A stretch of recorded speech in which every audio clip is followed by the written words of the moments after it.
All right. Well, we are live. It's 5:30. You guys know what time that means. It's time for Vampire the Masquerade. I'm Pixie. Welcome to the playground. Tonight we got with us Nox, our storyteller. Skot, who plays Idaho.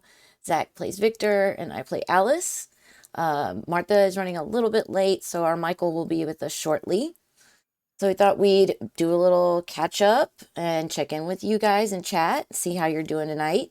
Do know that I have alerts, but no alert sounds. So if you follow, sub, share some bits, you will get a visual alert, but no sound. So how is everybody tonight? Well, tonight will be interesting for me because this is my first night running this with a second monitor. Oh, ooh, So I have all of y'all's character sheets on screen. So now there's no Nice. digging around. I just have to look over, and Nice. but it also means that I can reduce your scores without having to look. So, No. no, no, no, no, no. um, but yeah, no, I've got a nice little setup now that's a little bit more of a battle station. Also, if anybody wants to comment in chat, if I am way too washed out, I can just turn my gamma down.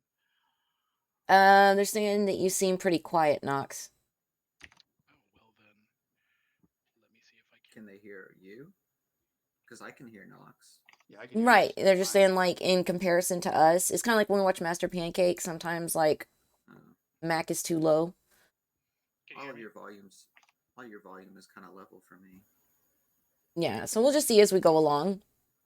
Uh, because we're using in browser, I don't have any control over Nox's volume, so we can only tweak it as so much. But thank you, Arrow, so much for letting us know about that. First time chat from Arrow. Good to see you. Thanks for being here with us. Great. Now I have to death metal scream the entire night. That's going to sound really strange when you do a southern accent. Oh my god. What are you talking about? I'll sound exactly like Phil Anselmo. Just without the racist overtones. Oh Mm. Um, my god. so, so I know that last week we kind of left on a little bit of a mystery, but tonight's going to be a little bit different. Um, we will get back to the mystery that we left off on. This week will be a little bit more of a party, shall we say? Oh, nice. Um, so the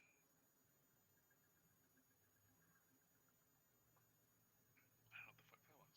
Okay. Um, so do you guys have anything that any skills you need to increase? Anything that you want to spend your XP on? I don't even know how much XP I have. I don't think I have that much. I only have Uh, 8. Currently, out of all the people who have XP, Alice, you have the most XP with 14. Hmm, that crept up on me. She. Both. Zach, wasn't there something I said I was going to get? I don't know. Uh, I'm sure there's a lot. There's a lot of things you said you were going to get. yeah, but let me see. I don't know if I can pull up the book right now with everything I have open. I have also, Eh, for those people who are looking at their character sheets or can look at their character sheets, I have added all of the um, under the blood and XP section. I have added the notes for your blood potency. Hmm.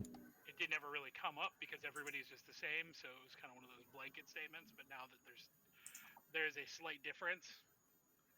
Um, And what is that under? Blood and XP. Blood and XP. Okay. So you'll see blood surge and mend amount Okay. are there. That's based on the potency, which is 1. If you remember last session, Michael spent XP in potency. So Mm-hmm. her potency is now a 2. So her blood surge, mend amount, and power bonus are different than ours. Okay. That Now makes sense. the one of the so something that has I guess a location that has come up on a regular basis has been going to Sabine's club. Um, Michael's potency going up will be an interesting change because previously you guys have been able to, like, if you started the evening hungry, you've gone to Sabine's club and been like, "Hey, shots!" Um, Michael can't do that anymore. Oh. The So we have to do her shot for her? Is that the effectiveness will be halved. It works for me. Oh, she's do going to shots. take our stuff. I see. She's going to be greedier now. There it is. There's that vampire paranoia that I was hoping to stoke. The question is, do I want a new ability or do I want to pump up powers? Yes. You're so helpful, Scott. Well, everything is so No, good. it's which one do you want to do first? You can do both. It's just which one do you think is more important to your character? Like right now. I know, but my problem is I can't pull the book up to like browse. I'll have to do it when we're not on stream. What powers? Come on, Maddie.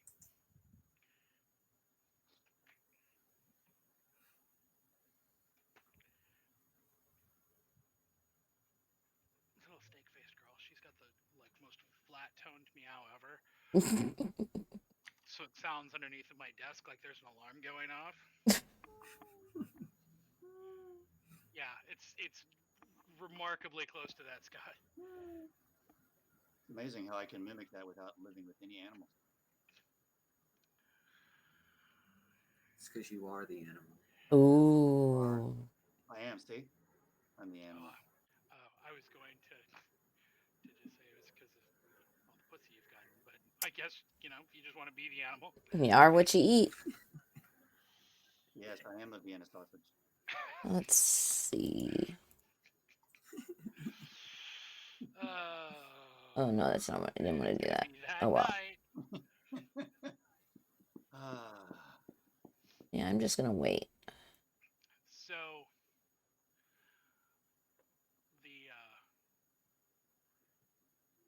did anybody catch the end of LA by Night? No. Yeah, they finally after 5 seasons, they finally ended the Chronicle LA by Night. And oh wow! Yeah, and then apparently next year they're going to start New York by Night. So they're going to be near us. They're trying to get in on our action. I guess somebody actually. So somebody out there, I will have to give them some credit because I haven't looked at the book yet. But somebody actually did a Philadelphia by Night book on the Storyteller's Vault. Whoa. But it's all like history. It's all like kindred history and stuff like that. But I don't know how accurate it is to the stuff that I have read that was like from quote unquote official sources off of like the White Wolf Wikipedias and stuff like that. That'd be cool to check out. Yeah, it would be. I'm still disappointed that after all this time we haven't made friends with the werewolves. And that's my biggest goal. And y'all haven't wandered out there. Every time I try to go, everybody says no. But I forgot to do there's always today. other shit going on. I was gonna say, it might be because the one time that you guys did encounter a werewolf, it was, walking down the hallway with someone's head and spine in its hands. They're not always like that? I mean, I figure they hate vampires. Yeah, but they hate vampires. I've got a really high animalism score, so they'll like me. So maybe it will just be your spine. Maybe it'll be your head, spine, and pelvis. Yeah. So if they hate vampires, why do they hang out with the gangrel all the time? What's up with that? Gangrel's like the only ones that they can slightly tolerate. Well, so the answer to that for Philadelphia, and this is kind of a meta discussion, not necessarily something that your characters would know, but it was something that we discussed way back when. Part of that is because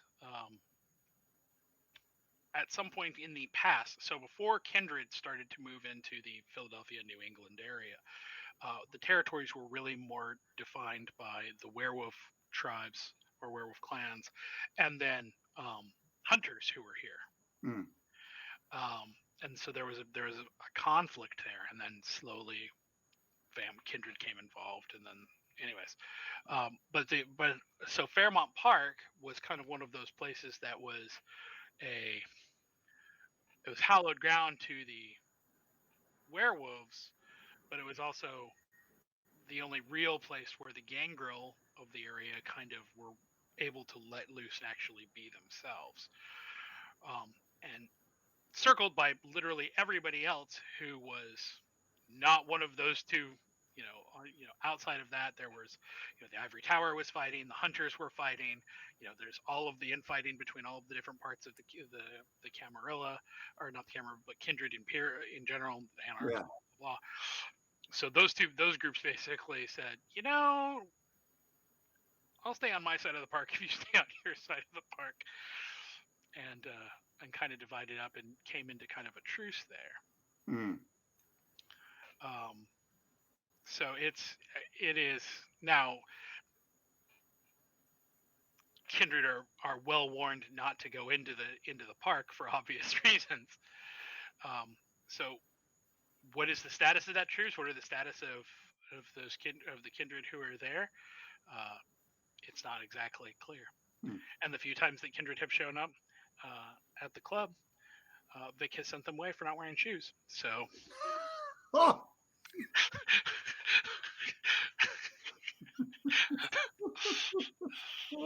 Get out of here, you damn barbarians. We Go back did to the that. park. Yes, we did. What do you mean we? Man. Did it. I was ready to You let think him they give a shit? in. I was overruled. What bouncer in their right mind would have let someone in a club with no shoes? A vampire one. I wasn't gonna say it, but I have no idea. I fell out of vampire college.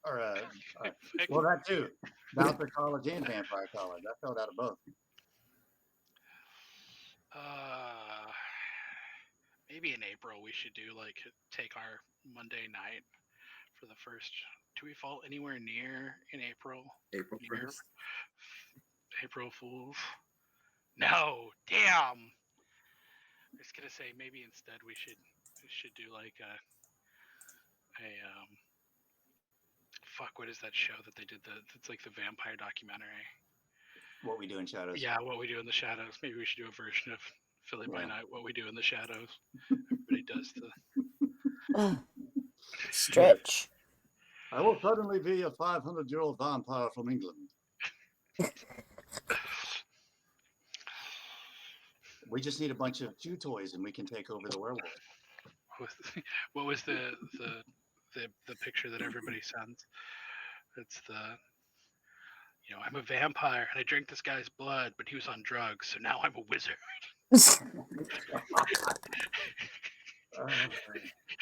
That's really clever. And he's got the traffic cone on his head. Yeah.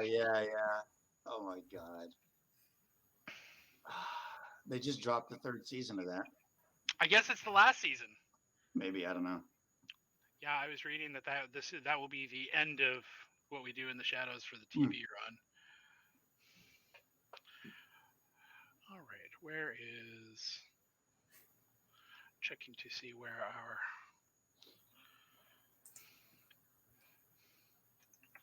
So this is not the next night then. This is October 30th after whenever we finished our last run. No, so I guess if we're going to be a little bit more definitive about the time period, it has probably been a little less than a week, 4 or 5 days maybe. Since we're holding to the same calendar, this is one of those things where it's kind of like, damn, off by 2 days, or even off by a day. If we'd been last night, I'd have totally just run with Halloween.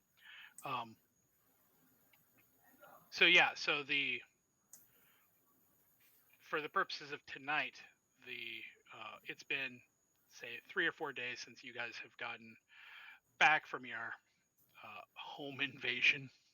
Hey. Okay. And you have had a little bit of time to investigate things that you might have found. The vast majority of your time, at least at nights when you've been awake, has been spent getting ready for this evening, which Moira has spent no small amount of money on decorations and planning and advertising and advertising and advertising. So another big fun night at the club. Yes, but the advertising has also been not just among the human crowds, but she made absolutely sure to make sure that news was spread around by the local harpies, by local or amongst the local groups. So there will be a very, very large contingent of kindred and otherwise supernatural society afoot. Yay. So, so with that said, just because we are still waiting for a couple minutes, uh, what are y'all's costumes for the evening, if you're wearing I'm going as the Hulk. one? That is almost entirely appropriate. Are you? So is it like a costume, or have you just basically stripped down to a pair of purple pants? I could strip down to a pair of purple shorts. That's cool. With little shreds on the bottom. Yep. We'll like the spray shirt. paint you green. Man. We'll spray paint you green. Hold your breath. Hold your breath. I don't have to breathe. Yeah.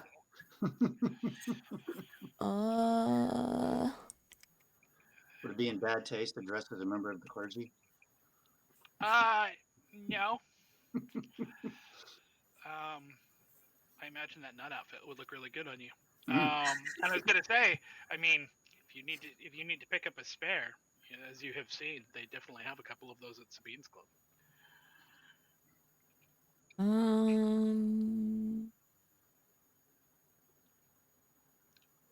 Romano is going to go as Bruce Banner before the transformation to the Hulk. There you go. A little side by side. But just in the purple pants with the ripped bottoms. That with that beer belly hanging out and the Nice. If he's got the beer belly, he should go as Thor. Oh, Endgame Thor. oh my God.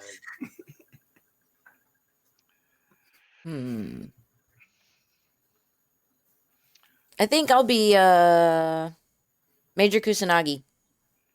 Ooh, nice. Nice, very nice. You're gonna have Ruby going as the girl from Helsing, the one that followed after Alucard. What was her name? I wasn't able to finish watching that one. That one didn't. I know. I've seen like 2 episodes because at the time that I wanted to watch it, it wasn't on any streaming services, and that was like 10 years ago. So, Ceres Victoria. And then, of course, you have Elaine dressed up as Alucard. yeah. Complete with the big red hat and the long jacket.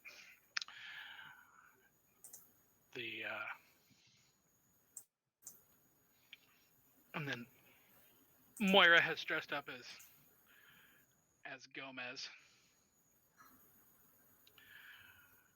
and forced Clyde to go as Morticia. Cute. Leaving. I'm sure Clyde is enthused. Hey, did Coy finish my painted up jacket? I could just wear that. Hey, at least he's not cleaning up brain matter and blood. Oh, he's still probably going to end up having Let's to do say that yet. by the end of tonight. Yet.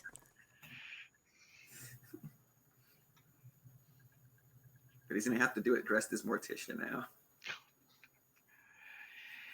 Won't be the first time he's had to do it in thigh highs. Mm. All right. That's our first fetish of the night. Let's Oh boy, where's the bingo card? All right. We will assume that our Michael will be here. He can just make a fashionably late entrance. As he always does. Very Toreador. Mm-hmm. So. Likes to sleep in. Let's get started. Welcome to our Vampire the Masquerade 5th Edition Chronicle, Philly by Night. It is our 37th session. And in honor of the holiday, shall we say, tonight is October 30th for our kindred. October 30th is an unofficial holiday. It is colloquially known by a multitude of names, including Goosey Night, Gate Night, Moving Night, Mat Night, Cabbage Night. Known reasonably well in Philadelphia as Mischief Night, but perhaps known most famously as Devil's Night. Yep. It was originally a joke holiday that involved harmless pranks from children and teenagers. As the holiday grew up, it began to move to include widespread burglaries, assaults, arson, originally targeted and then indiscriminate. For kindred, the trio of days, Devil's Night, Halloween, and then All Saints' Day, represents a brief moment every year when they can live a little more freely among the kind. After all, those fangs can't possibly be real, right? There's no way that's a real Nosferatu. It has to be a costume. And of course, that's not really blood. Corn syrup, like Carrie. When last we met, other business was afoot. But in the brief day since, Moira has had you all working hard. Tonight, the line outside the club is already long. Dress code has all but been done away with. Perfect timing.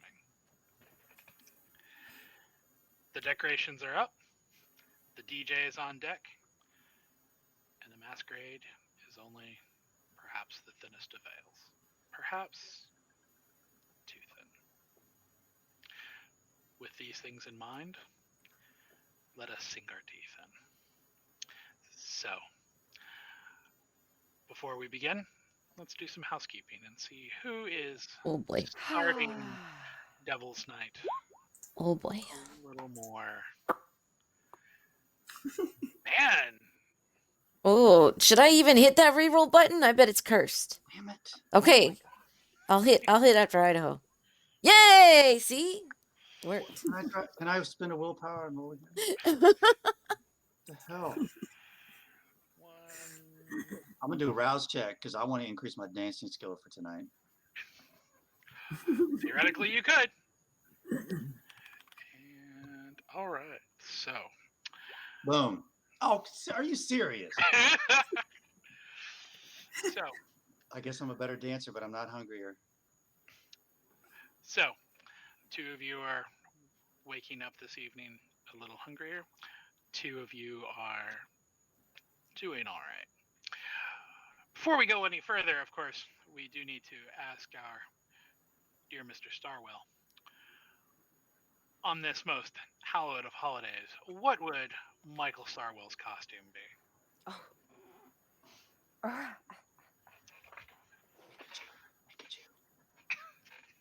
Hey, I already did that. That was me yesterday for 9 hours. It's great though. I'm half tempted to say Michael doesn't do costumes. And yet also want to say he's Frankenfurter. Yes. Oh yeah, there you go. That's a great idea. Do it. I take it back. Moira did not go as Gomez, and she did not force Clyde to go as. Oh, here we go. No. I was about to say, had we thought that one through, that could have been a cast, like a group costume, but. Yeah, I was gonna say all of the ghouls, all of Michael's ghouls, have shown up as the rest of the cast. Vic, you get to be Meatloaf now. No, I'm still Hulk. Yeah. No, Vic would be Rocky. I'm Hulk. Put him in a blonde. Yeah. See, me and Romano are both Hulk. I'm just Green Hulk, and then he's Bruce Banner. Got it. I love it. With that beer belly hanging out. Oh my goodness. So, usually at the beginning of these sessions, we ask how you are starting your evening. But tonight, everyone is all hands on deck. So it is less a how are you starting your evening, and inside the club, right before doors open, what are things that you would want to do? Going down the line, Idaho, what are you? You're in the club. What are you up to right before doors open? I guess, the only thing Idaho used to do was help with bar backing, but we probably have staff that does that now. I don't know. Is my best friend here? Is Slade around? Slade has not yet arrived. He texted that he was going to be showing up a little late. He needed to make sure that he had plenty of stock of party favors for the evening. So, as a I guess result, wherever I might be needed. If the bar needs help, great. I don't know, whatever. Watch him show up in a matching suit tonight. Yeah, I was thinking of that too. That would be hilarious. Only night of the year he looks decent. I could go screw around with the people in line. you could indeed. Yeah, I'll go walk up and down the line and just kind of see what the line looks like. It is a lively, lively crowd. There are as the flyer stated, there was no limits to the costumes, as the club night is very, very explicitly 18 and up only. Um, so as a result, there are no end to the different variations of costumes that you see out there. You see plenty of Michael Myers, plenty of Jasons, plenty of Freddys, but also, some more typical witches and warlocks. You also see more than a few kindred who are getting away with Being au natural, so to yeah, speak. just going as vampires. Their own creepy selves. I'm gonna move them to the back of the line for lack of creativity. Is anybody dressed like Disco Stew or anything like that? Todd. Oh God. Who's Todd? Yeah, remember Todd, the Toreador from way back when? No. Not at all. You're happy about it. He's probably happier.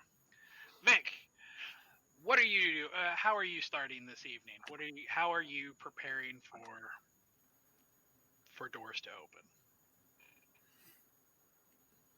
I don't think I'd necessarily be doing all that much different as far as doors go, except charging higher cover. What one of the so you've got Romano there with you. What are you doing with Harvey? Oh, that's right, Harvey's there.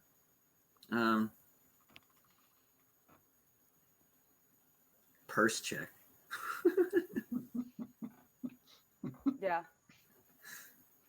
So you're basically putting him on like code check, purse check. Yeah, coat check, purse check. Well, no, we're gonna have to have girl up front too, if we're doing purse checks and body pat. I wasn't gonna do body pats necessarily, just like bag checks. Just making sure people aren't bringing in guns. Like they do outside of Yeah, I went to a club this weekend. I'm not talking about patting anybody down though. So no, like even the girls, like there's always girls for purses, especially if somebody's like uncomfortable. It's a kind of a thing. Hi, I've thrown parties actually. I used to work for like Panorama Productions when I was like 18 years old, and that kind of like led into like my whole current. Yeah, there's been some underground parties I've been master of. Some not so underground, but it was great. Then I will be highly interested to see how you're starting this evening. Alice, what are you up to? Usual, just checking on all my bars.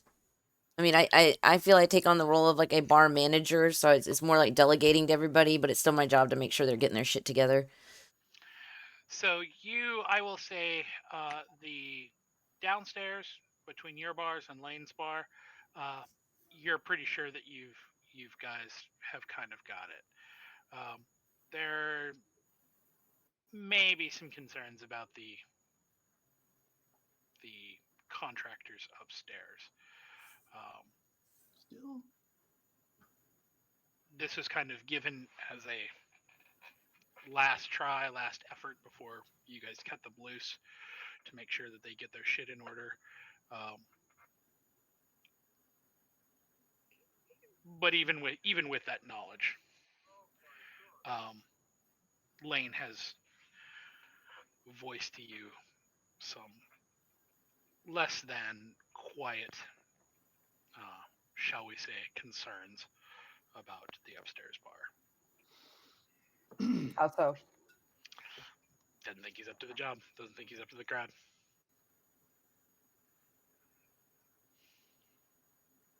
But it is, unfortunately, at this point, too late to really do much about it either. Yeah. Unless you're just gonna shut that bar down.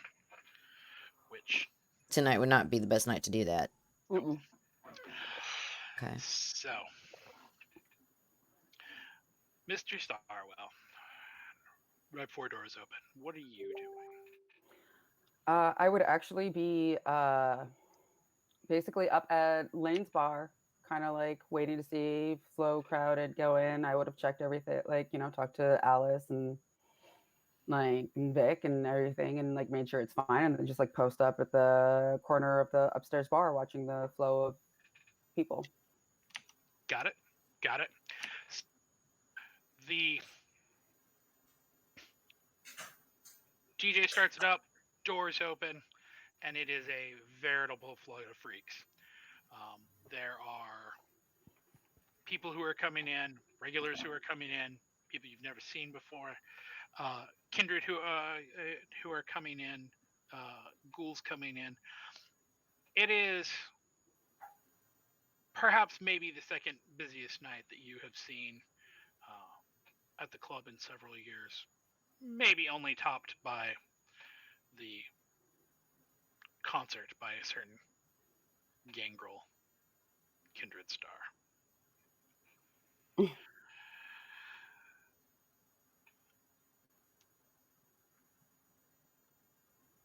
Vic, you were outside running door when you hear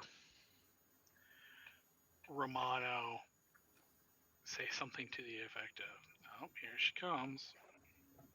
Oh, here she comes.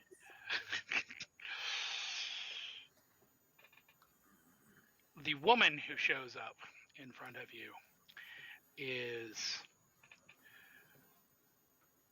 her hair is literally white. Her skin is also white. Her dress is black. And for a moment, it almost seems as if she's a ghost, or maybe the recently deceased. But then you realize that it's all powder, and that this woman has come as a literal black and white movie star. I love it. I love it. I love it.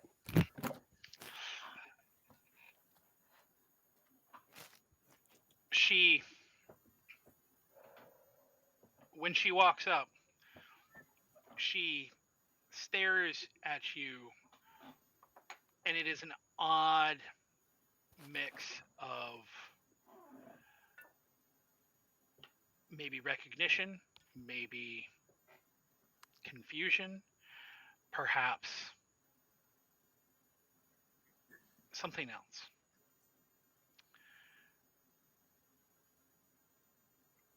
Romano interrupts the moment by being like, "Yeah, this is the woman who was looking for you the other night. This is the face." And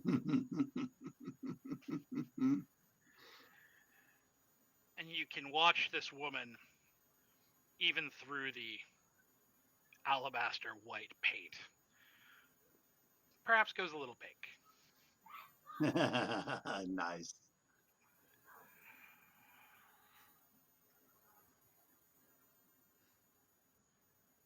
So,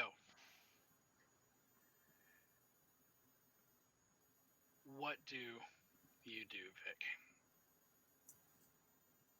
I'm not gonna hold up the line, so I mean, I've just got to processor, get it through the door. Vic is like, hi, go on in, have fun. Vic is unimpressed.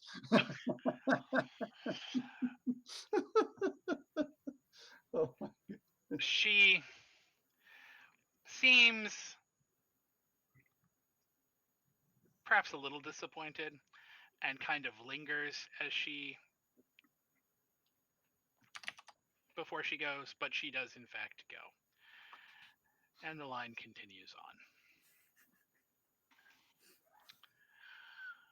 I'm trying to avoid her like the plague.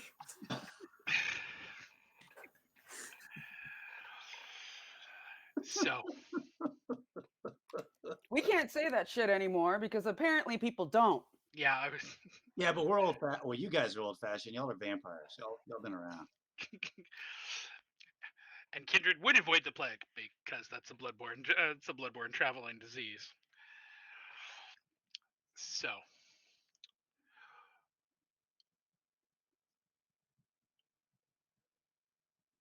line continues to move in. More and more people are coming into the crowd.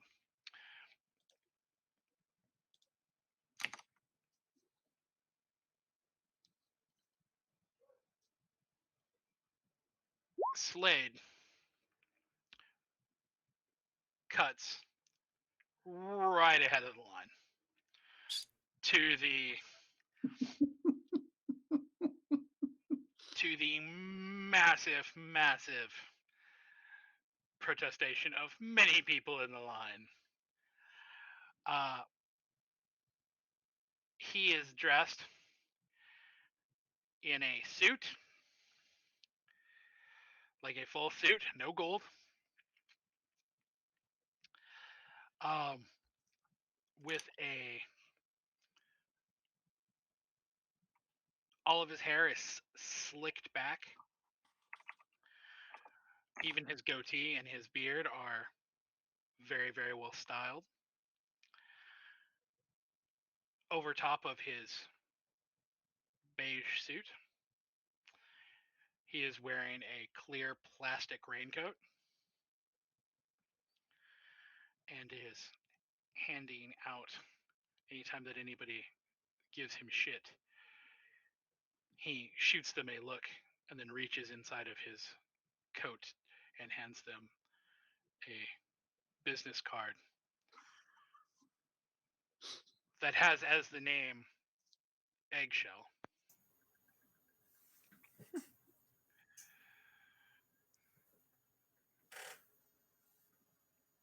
When he gets up to the front of the line, he looks at you, almost, Vic, almost like he is being super serious.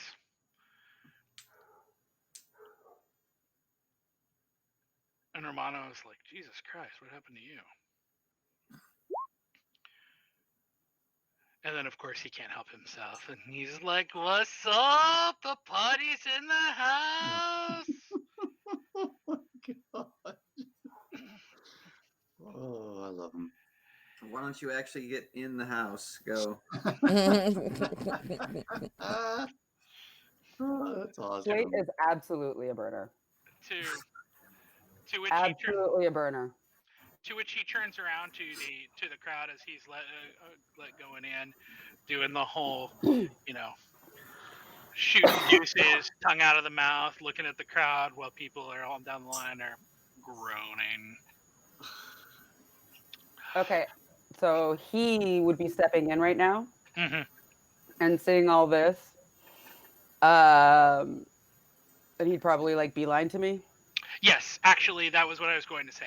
As soon as Slade gets in, he makes a direct line for you. The humor or bravado on his face drops immediately. And as he walks up to you, he says, "Yo, is there some place we can talk?" He's like, "I got some news about tonight you're going to need to hear." I give him like a really good. I make sure he sees me looking up and down his costume, and like looking at him.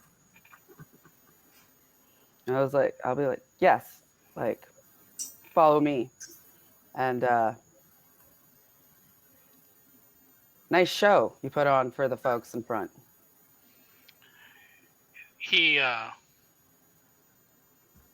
musters a bit of a smile, and then he can't help himself, and he pulls out a card. He goes, "Do you know how hard it is to find eggshell white?"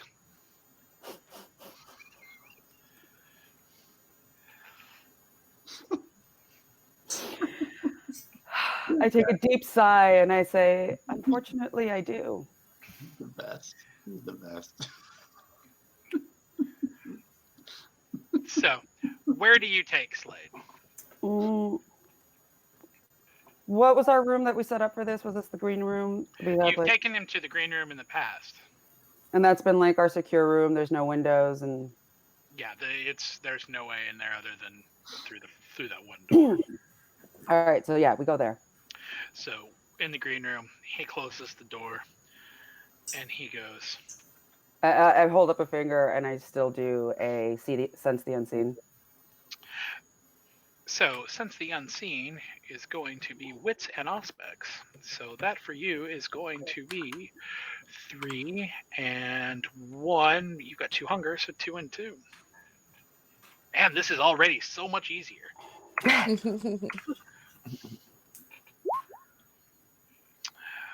You see, so at first you do a double take because it looks like the girl from The Ring is lurking in the corner. Awesome. Which, Hot. even amongst second fetish. That was the yeah, right. No, it's all layers. So like if Michael's doing it, he's doing it completely, absolutely right. He's got the heels, the stockings, the pearl anklet, the garter belt, the little underwear, the corset, gloves, pink gloves, green thing, pink triangle, bloodstains, whole 9 yards. So, but you realize after only a moment that it is just Brittany. Dressed up for the night. That's awesome. That's so cool. She went as Sadoku. That's awesome. Sadako. Sadoku. Or Samara, whichever you prefer. You know your horror. I give her the same look. She creeps out, imitating the slow movement from the movie. She's awesome. Michael is actually pretty impressed. The performance it takes to actually lean into that character. Okay. Again, like theater, clubs, shit. This is fun. Mm-hmm. So, when she leaves, I close the door. Slade is still waiting. And I'm like, all right, we can talk now. He goes, "So, boss man,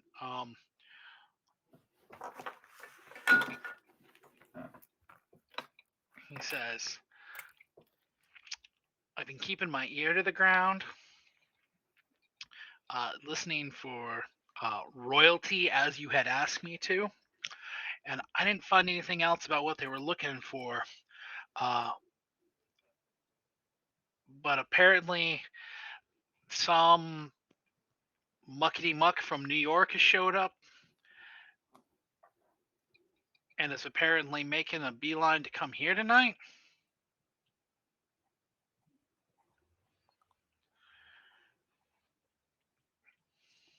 Who? What kind of muckety muck? He says, I don't know. Somebody kind of important from New York, but they're not the only ones. Word through the grapevine from one of my suppliers says that you might have some friends from the Northeast who are breezing in, saying they want to talk. How many friends? I don't know. I assume it's all four of them.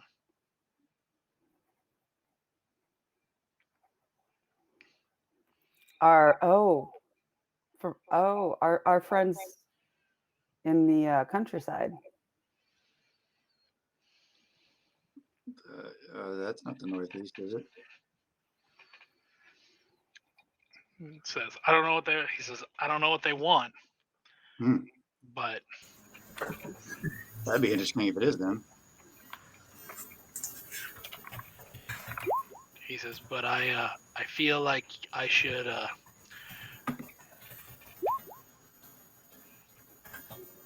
give some give you a warning, I guess. Are we talking Cam or are we talking Anar? Or are we talking both? Well, he's kind of like, well, I mean the high muckety muck coming from New York is Cam, I think. That's who I heard about it from. Cheers. But from here, no, they're townies. They'll be coming across. They're coming from up north.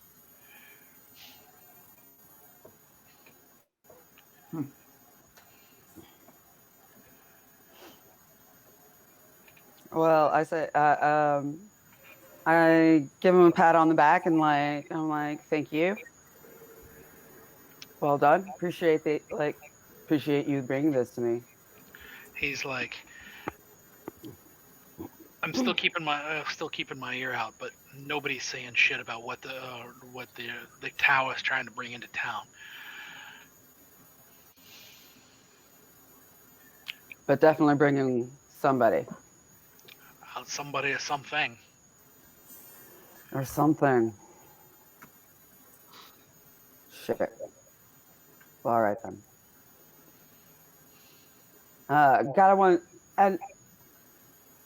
I like slap him some money. Like I guess like I'll throw him like $500. He's kind of like, what's this for? Bonus. He's like, hey. And like I haven't removed my hand from his shoulder yet, and I say, but one more thing. We are in kind world. We still got to keep, the heat off of us. And that's what I'm talking about with loud. He chuckles. He goes, when I'm dressed how I normally dress, cops don't come near me. It's too much work. Yeah. Fair. So when I'm dressed like this, like tonight, you have any idea how many cops tried to follow me? All of them. I mean, eggshell is eggshell. He reaches into his coat and flips something through the air at you. Really? Because like I'm right here. I'm like holding on to his shoulder. Yeah, he like tosses it to you, and he goes, "Yeah, well, sometimes eggshells get broken. Got to make omelets." What he has flipped at you is a badge. Ooh. Mm-hmm.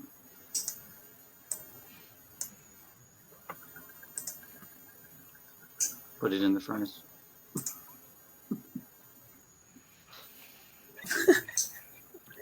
So, Officer Slade.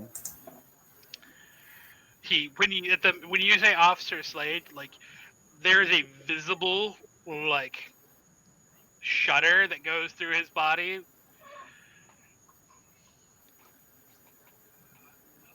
He's like, not in the last life, not in this one.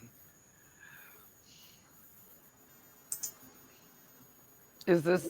And I take it from him. I'm like, is this your shield, so to speak? He goes, it was somebody's. He broke some eggs to make omelets. Sorry, guys, a little slow. Been on the road all day. I'm sure there's a bad. You brought evidence into the club. What a guy.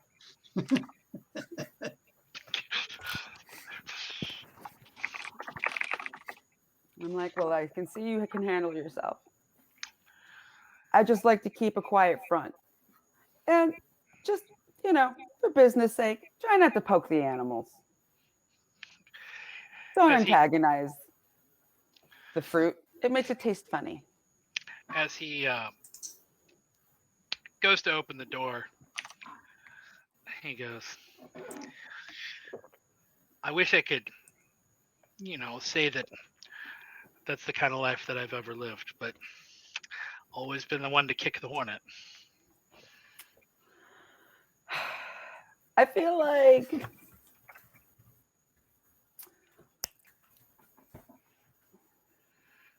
we'll come up with a solution.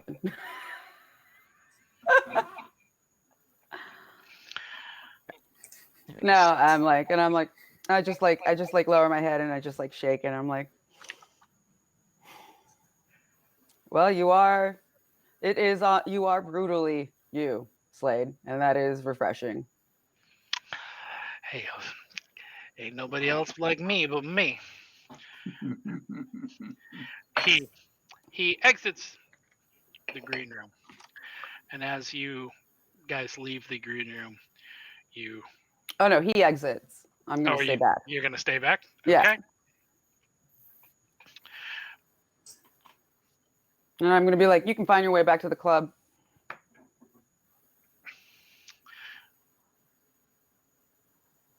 Alice. Hmm? At the bar. A lot of your normal. Sorry. At that moment, I would have totally radioed. Once he left and I was in the green room, I would have radioed security, be like, AMP, we're on guard tonight. Alice, your bar, a lot of your regulars have shown up in a whole bunch of different costumes, except for the SEPTA guys who just showed up in their SEPTA uniforms. Right.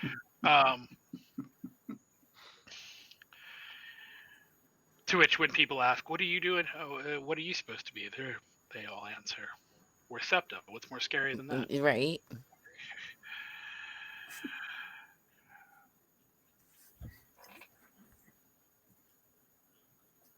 At the end of the bar, Slade's slid on up to the bar.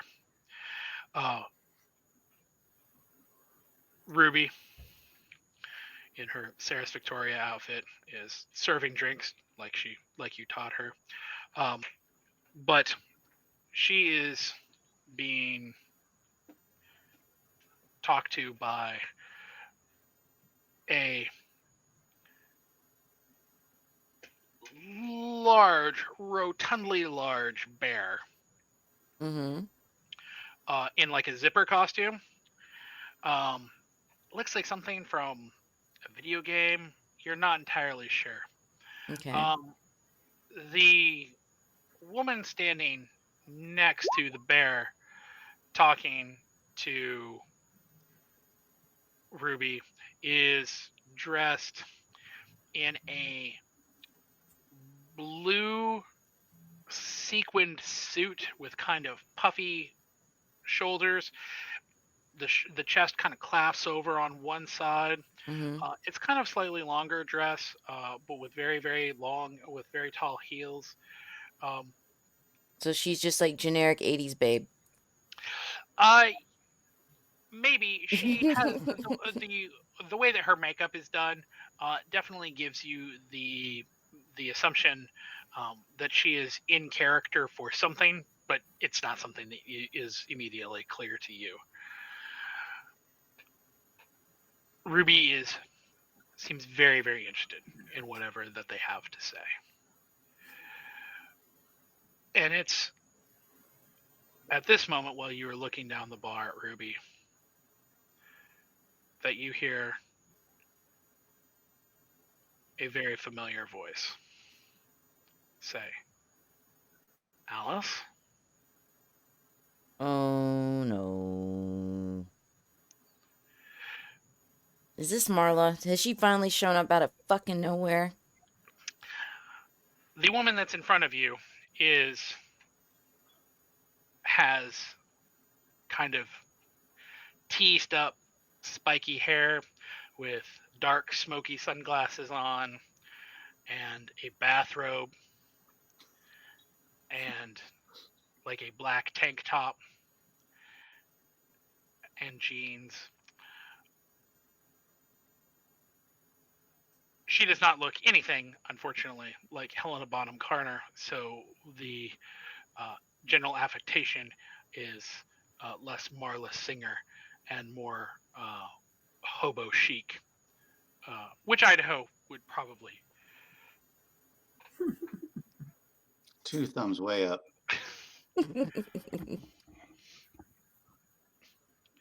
But it is undeniably, yes, Marla. Fantastic.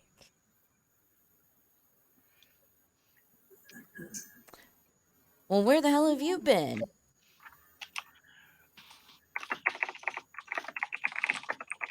She is in shock. She looks like she can't believe that she's seeing you.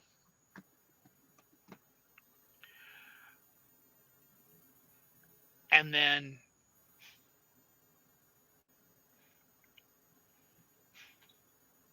she dives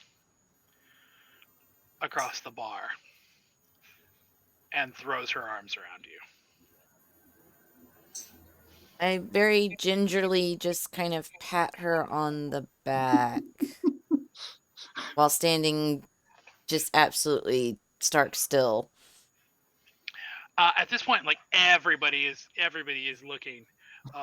This is now aside from like all of the your normals that are at the bar are kind of doing like kind of a double take, being like this between you and Ruby.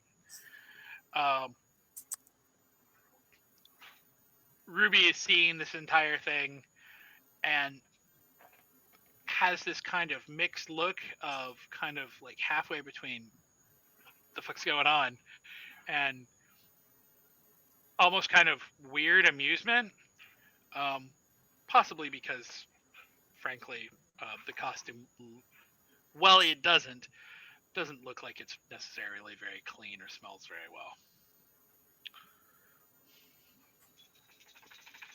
Yeah, I go ahead and kind of by the shoulders push her back into her seat. Take a seat.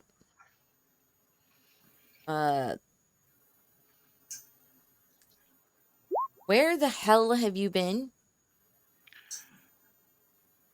She takes a deep breath and then she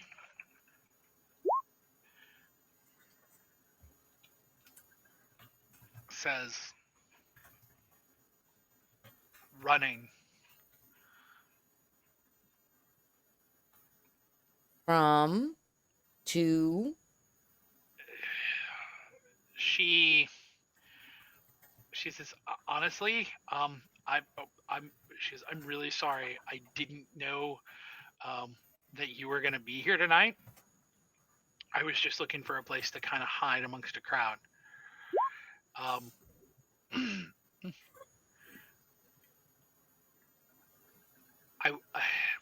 She kind of looks around and she goes, I wish I could tell you more. I wish I could tell you what's been following me, but I don't think you believe me. I think there's a lot I would believe. You should let me make up my mind about that. The truth, as long as it's the truth, that's all I give a shit about. She kind of looks around again, and then she kind of leans across the bar, and she opens her mouth to talk. And it's about this point that Ruby has soundlessly crept back over and been like, "Hi, what's going on?" Hi, babe. And I make sure to pull her in quite close to my side. And I'm like, this is a very old friend that I haven't spoken to in forever. This is Marla. Marla, this is my girlfriend, Ruby. So when you say friend that I haven't spoken to in forever, Ruby like puts her arm around you, like slides her arm around you, and like drapes over you. Oh, she did the kitty claim? Yeah. Marla looks somewhat defeated, but also somewhat, shall we say,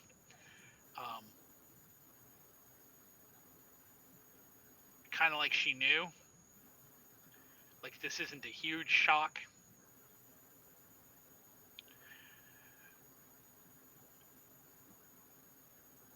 Marla kind of shakes her head and she goes, "It's not your problem." Well, you came in here, you kind of made it my problem. She's like,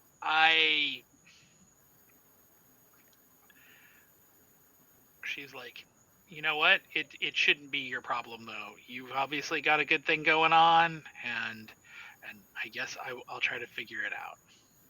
Well, yeah, if you came here to hit on me and get me back or whatever it is you think in that department, no, that's not going to happen. That's fine. If it's anything other than that, you came here for a reason, you might as well let me hear you out. She goes, "No, I didn't even know that you were going to be here tonight." She goes, "There was." So you've been here before. No. She came here trying to hide out in the crowd to get away from something. She didn't even realize you were there. When she saw you, okay. I was thinking that when you say, I didn't expect you to be here, meaning like I'm avoiding you. But that makes more sense. Thank you. Surprise. She had no idea where you went. We all disappeared for a while, remember? We were kidnapped and like held hostage. That was So, before like, that. She disappeared. Yeah, technically she did, but if she even if she like did try and come back during that campaign or like whatever when the club changed and burned down, like so like to see you here is like a huge surprise, especially with the reaction where she like dove completely across a bar to like embrace you lovingly and like with relief. So she's like in a time of need, and she was like, "Oh my God, you're my like my person," and and so. You're muted. Am I muted? Can you hear me? No. Like you are like you're a friend. You're like there. Yeah. Still fucked up, but yeah. She's like, "Look, this is probably not the right time or place to talk about this." She's like, "I'm guessing you're going to be here for all night?" Yeah, but I mean, at this point, it's still pretty early, correct? Right. Then I explained that I can take a break. It's early enough right now. My crew has this handled. Do you want to go have a sit down? She goes, "Now let's." She goes, I'm gonna." She goes, "This is a lot for me, as I'm sure it's a lot for you. I'm gonna go dance," and she goes, "Can we?" She won't be back. She's like, "Can we meet up, like before close? Maybe go to hit an after party or something?" I'll be here. We can discuss it. She goes, "Okay." She goes. She looks at Ruby. and is like, "It's very nice to meet you." And Ruby's like, "Yeah." Mm-hmm. Exerting that dominance. Mm-hmm.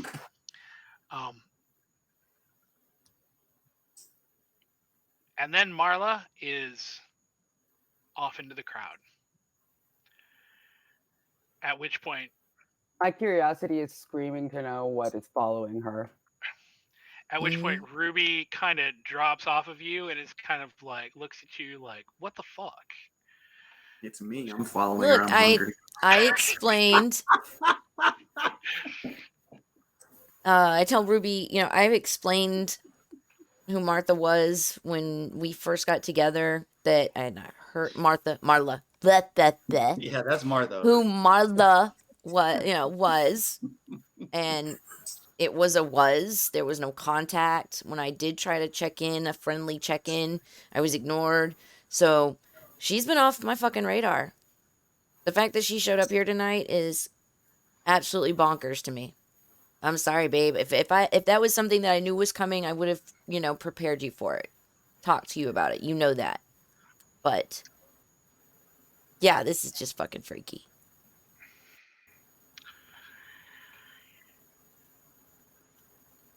She looks at you for a second and gives you a kiss, to which gets a very loud whoop whoop from the entire Mm-hmm. everybody at the bar. And then she says, "Well," she says, "I may need to talk to you about something later too. They're saying they need my help with something." Who? She kind of thumbs over. She goes, "Teddy," and I still have never gotten her Word. name. When at this point, the top of the teddy bear unzips and kind of pops over, and the kind of rotund goth kid that you've seen before Oh, geez. kind of pops out, like looking what looks like pajamas, like yellow pajamas, and kind of waves. The librarian doesn't wave. She just looks annoyed as always. It's too loud in here for her. Right.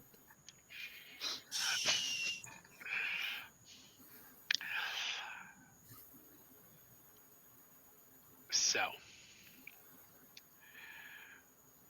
Ruby jaunts back down the bar. Okay.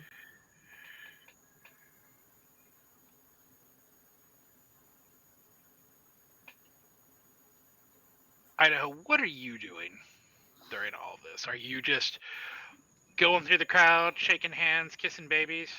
Or are you kissing? Yeah, I mean, I hands, checked Kissing out boobies? What? Yeah. Yes. I checked out the line, just to kind of see if there's anybody I knew or just for the hell of it. Then I would have gone back inside. I would have just kind of been moving around, hitting the floor, working the crowd. Yeah, that kind of thing. It is about this point that you hear a very loud "Hey!" Yeah, I run from the behind opposite you. direction. I go hide behind Vic. I'm outside.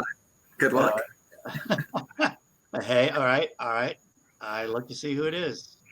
When you turn around,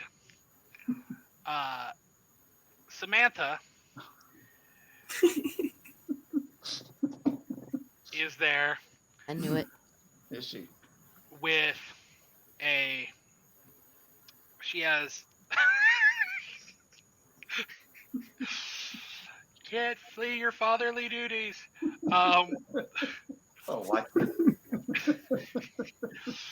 She has her hair is dyed blue, with long blue ponytail extensions that basically go all the way down to her boots. Hmm. She has on a It's basically like a bikini top with a bandolier over it, short shorts, combat boots, and it looks like she has actually gotten cloud tattoos all over her. Hmm. And she is holding in one hand a giant bazooka that looks like it might have been a shark. Okay. And some sort of futuristic looking pistol on her hip. She kind of saunters up to you. She smiles that wide, somewhat terrifying smile, and she says, "So, what you doing later?" I don't know, jumping the shark. Hey, you look great tonight. I'm even gonna try to give her a hug. She lets you give her a hug and looks at you like you've maybe done the most alien thing ever. Like, people are walking by, like, looking at her, being like, great costume. But she is, like, razor focused. Even though she has a giant smile on her face looking at you, those eyes are like shark's eyes. Like, she says, well, if you've got some time later, she goes, I think I might need your assistance. Okay. It's something you promised to help me with. Okay. Sure. She goes, fantastic. She spins on her heel and walks away from you into the crowd. Okay. So what are you going to do now? I mean, I'll just continue working the crowd, see if there's anybody I see that I should go talk to. Anybody I recognize, anybody that stands out, anything like that. Anyone else that you should avoid? Yeah. I mean, he's the only one, so now, and that's out of the way, right? You happen to be walking by the women's bathroom, or the unisex bathrooms, when you hear a scream and a bunch of girls come running out screaming and laughing, being like, oh my god, that costume of the girl from The Ring was so realistic. Okay. And they're leaving the bathroom saying They're leaving the bathroom, and about 10 seconds after that, Brittany, hair dragging on the ground, looking down. Okay, I'll say, damn, Brittany, that's awesome. Comes lurking out. I assume I recognize her. You would You'd smell her. Yeah, I was gonna say you would recognize her by smell at this point. Yeah, I say, wow, that's awesome. Just making sure the bathroom was empty. She looks up, and she kind of has to throw her hair back. Yeah. And when she sees you, like, she smiles like a mouthful of shark teeth. Oh God, so many sharks. So she has the issue for her is that unlike some Nosferatu end up looking like the classic, Max Schreck Nosferatu with the front teeth being the protruding ones. Right. Some of them end up looking more like classical vampires or kindred with the canines. In her case, she has the issue where all of her teeth are are basically razor sharp fangs. So it does, in fact, when she opens her mouth, if if all you saw was the costume and then she threw her hair back and smiled at you like that, if you were a normal person, you might be inclined to Hit your pants. yeah, have to check your drawers. So this must be the first time I've seen her display her teeth like that. Yeah, she's the only one that Brittany really interacts with for the most part. Is Michael and Kai to a certain extent. You have times when you've been working in the last week have seen Brittany hanging out in Kai's room in the apartments. Is Kai around? You have not seen her yet. Okay, well I'll say, oh damn, that must make it easy to eat, huh? You don't hurt yourself with those, do you?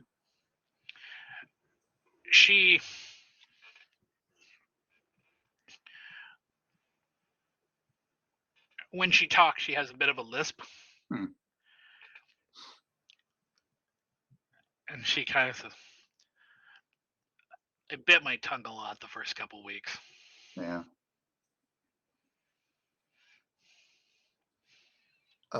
Said, all right, well, just have fun and keep your eyes out. She's like, it's okay that people are doing drugs in the bathroom, right? I'd be kind of more like, well, you know what? I'm going to go check this out.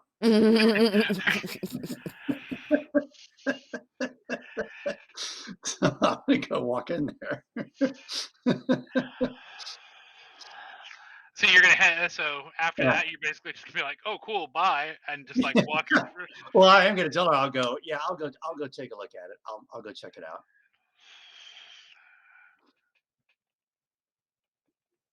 So when you head into the bathroom, there are all sorts of people, both genders, all genders, who are basically at the mirrors that you see kind of a gender switched Frankenstein and Mrs. Frankenstein, where there is a woman who is just absolutely massive bodybuilder standing next to a very, very kind of short, lanky little dude with a giant beehive. They're posing for photos. There is a distinct smell in here. You feel like maybe there's something going on in here. You're not sure where it is exactly, though. You can, if you want to, investigate and see if you can figure out what the source of that smell is. Or you can. Okay. Then that for you. There's a group of people that are outside that are just like right in the main part of the bathroom, just taking pictures. So the bathrooms for the Beacon are gender neutral. There's not like women's bathroom and men's bathrooms. Yeah. It's just easier just to have. It's like numbers. Like numbers. Think they are, or they used to be, because they ain't like that. It's like one big giant bathroom. No, we're just saying that it never really mattered. Yeah, no. It was always dudes up in the women's restroom. Yeah, but I don't think that's what Knox is describing. No. He's being facetious. No, so what is the circumstances here is it's kind of like, so when you go into the bathroom, it kind of like you'd be going into two separate bathrooms, but there are stalls on basically lining the walls on both sides, and the U goes all the way around, so it's actually an O. Because then there's stalls on the back as well, and then the middle section is like a giant vanity with sinks. Big old trough-like metal sinks. Yep. And so in the bathroom there are a lot of people. It's not, with all the people who are in there, with the kind of money that the bar is doing tonight, the bathrooms are not to say just as busy as the dance floor, but yeah, they're just as busy as the dance floor. And frankly, thank God. So you have, so there's people who are in costume in there. There's groups of people who are just kind of hanging out in there. There's people talking, people who are going in and out of the stalls. Um, the cleanup crew who you guys have hired, or that Moira has hired for tonight, I guess you guys have hired, uh, is doing an excellent job of keeping everything immaculate. Hmm. And they have That's- and all of the cleanup crew look like 1950s bellhops, so they're really cool. easy to identify. Awesome. Very cool. And Well- I would say that like just like most clubs, security sweep is good for the bathroom every once in a while, just so people don't get too carried away. That's why I'm here. I'm the beacon of responsibility for the beacon. So It's a pretty dark beacon. Yeah, I'm gonna steal everybody's drugs and smack him in the face. No, so I'm just gonna sort of meander around the O and follow my nose and peek in stalls when I have the opportunity, and I'm not gonna be too terribly subtle about it either. Just kind of see if I can figure out what's going on. Okay, so this for you is going to be wits and awareness. It's 3, 2, so 4 and 1. Man, it is way easier now to just look over and be like, "Yep, that's your character sheet." Ooh. Oh, everybody in the bathroom. All right. Ooh. So. Yes, I'll get hungrier. If you want my hunger to go up, I'm all for it. So, you can, okay, now. No, you can't re-roll. You can't even get rid of the messy critical. Well, yeah, you could get rid of the messy critical if you wanted to re-roll the 1 die. No, it's Devil's Night, man. Let's go. All right. So. Go. Oh my God! Did anybody hear that? So here are your options. And this will be something that we have not done very often here.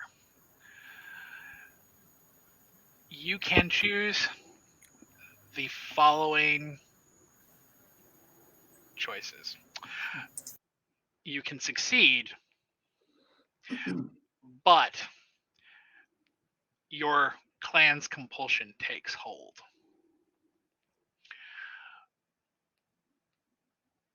The clan's compulsion tempting fate. Quote, kindred, the Ravnos are driven by their blood to court danger. Haunted as they are by righteous fire all the way up their lineage, why not? The next time that you are faced with a problem to solve, any attempt at a solution, short of the most dangerous or risky, will incur a 2 dice penalty. So the next time I try to roll, unless I do something really risky, I lose 2 dice. So for instance, to go back to one of the times when you did something kind of daredevilish, if you were trying to break into a building, if you chose to attempt to do something like go through, break into the front door, break into the back door, or something like that, you would suffer, because it's not a particularly daring problem, you'd suffer a 2 dice penalty to all rolls. Now, on the other side of that, if you said, you know what, why don't we climb the building next to it and then jump off? Yeah, and jump through the chimney. And then try to jump through, at which point, then your compulsion would be over. But is this like the very next thing I try to do, or is it with me the rest of the night until I do something risky? It is until your compulsion is fulfilled. Okay. The alternative is you can succeed, but you will get, because of the margin, you will get much hungrier. I mean, I like both options, really. How much hungrier? Like, will that push me up to like to a 3? it'll be a 2 dice, a two increase because your number of successes was so much higher, and it's a messy crit. Are you sure you don't want to reroll? Oh yes, I'm trying. I like both options. I'm thinking how I can do both. Yeah. Damn. We've never done the clan compulsion thing, so let's do that. I want to try that. So you are going through, and there is just an urge to not be subtle at all. There's just this intense need to be like, to let the world fucking know you exist. Yeah, pushing open stall doors and stomping through the urine. Yeah, you are one of the last of your kind. You have been running from, your clan's bane, and from the very beginning of this, from the beginning with what happened to you with the Sabbat to all of the things with the Inquisition. Trevor, asshole. You have been running and surviving, and that compulsion comes to you, and you were like, you know what? The world's against me. Fuck them all. And you'd almost be ready to kind of head out into the crowd and maybe jump on the DJ table and see if you can't take it over.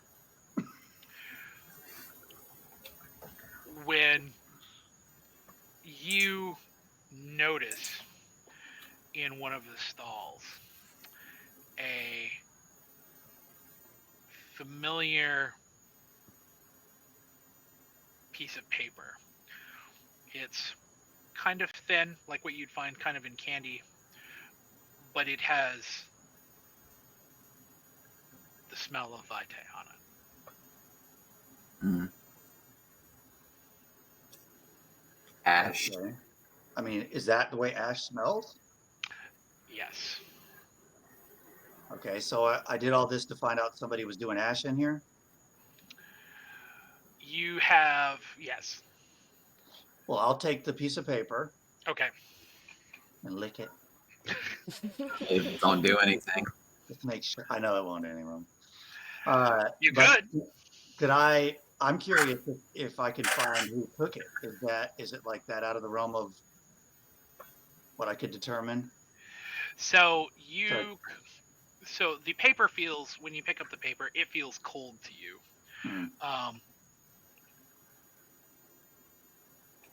You don't think necessarily that you could determine exactly who used it, as you don't even know that the last person who was in the bathroom, that was in the stall, was the one who did it. Right. But you do know that you have at least one person in the club that you could go ask and find out if they've done any deals. I'm going to go look for Slade, my boy. All right. This seems like an excellent place to take a bio break. So, yeah, with Idaho on the hunt and attempting to get out of his parental duties. Yeah. We will come back in 10. Yeah. All right, everybody. So, quick bio break. Go use the restroom, get a drink, get a snack, whatever you need. And we will reconvene here in just a few. So, stay with us, all right?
Right. I want to apologize for having used that starting screen. I'm still working on my scenes, getting those set up. So, yeah, we had to go with what I had.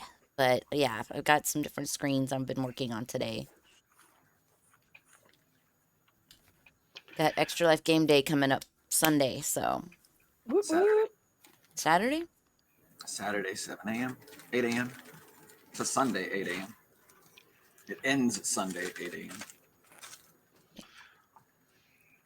Ah, okay. You're right, it's the 6th. Thanks for sticking with us, everybody in chat. Remember, we are active in chat throughout, so don't be afraid to say hi. I'm not active in chat because I could. Well, do you are way both too jobs. fucking busy. Yeah. I'm already juggling plates over here. Welcome back to our Vampire the Masquerade 5th Edition Chronicle Philly by Night, session 37. When last we left 10 or 15 minutes ago, Idaho had headed into the bathroom and searching for those sweet, sweet bits of nose candy. Mhm. Unfortunately, had to confront his clan's compulsion. It had something to do with poop. Said, said compulsion, not fetish. And we're back to kink bingo, guys. Yeah. There we go. So, Who's got their cards ready? Stampers at the ready?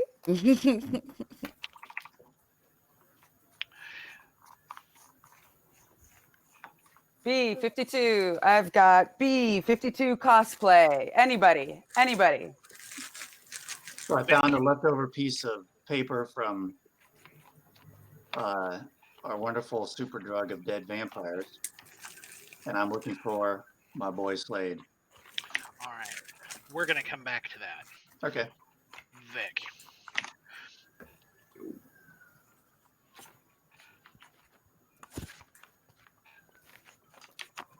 There is a entourage that has come up to the door.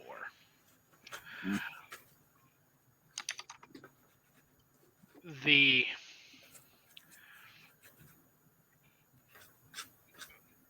man in the lead is a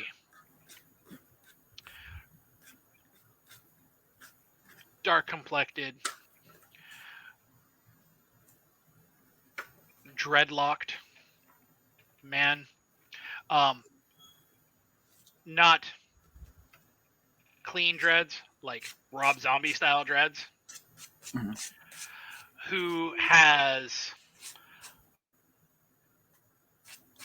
no face paint, but is dressed in a brown and dark brown kind of riveted jester's suit. It kind of looks like, for lack of a better way to put it, like steampunk Harlequin.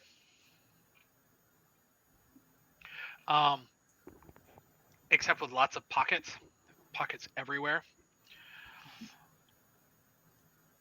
And on the back of his hands, on the back of one hand, he has the bottom half of the tragedy mask, and on the other hand, he has the bottom half of the comedy mask. The other particularly notable feature about him is that his eyes are heterochromia. One of his eyes, the one on the left, is white. The color of his eye is almost completely gone. It looks almost like something out of a movie. It is basically white with a black iris. The other is a green. It is not even like green like you would think of an eye. It's green like you would think of a Crayola crayon or a gem. He is kind of wiry, kind of small-ish, certainly smaller than you. But he is flanked by, you count maybe 7 or 8 others. Maybe some of them are kindred, some of them are ghouls, you think, maybe.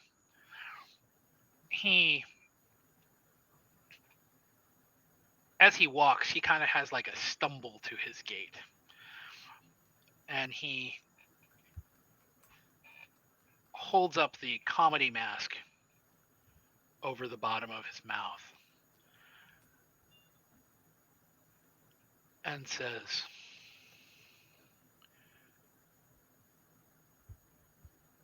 "We are seeking an audience." Who may I ask is seeking an audience? He pulls the hand away, the comedy mask away, and puts the tragedy mask over his mouth and says, "The Roman."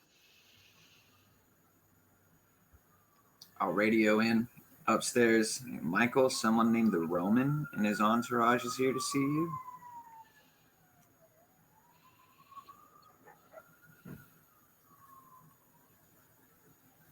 Mike. But that makes sense to me. You have not heard this name before.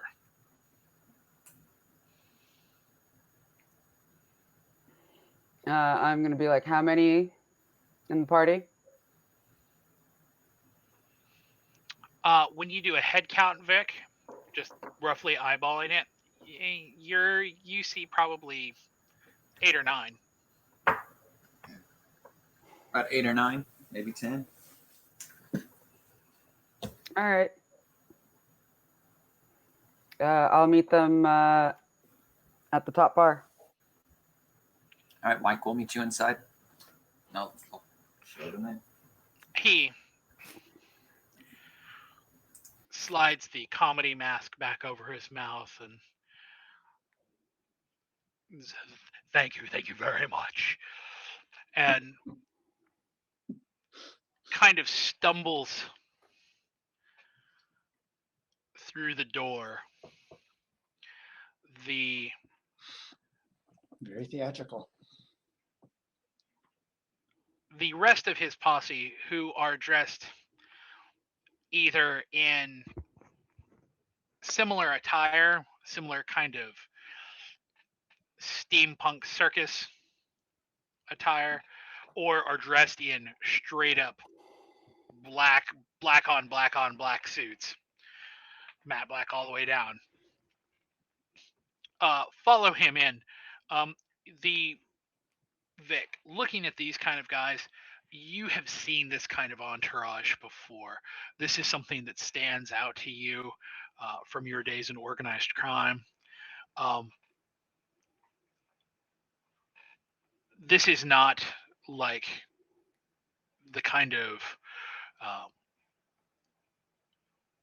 like the coterie that you have with your coterie mates, where there is a leader, but there is some amount of equilibrium within the group. And this is definitely there is a central figure.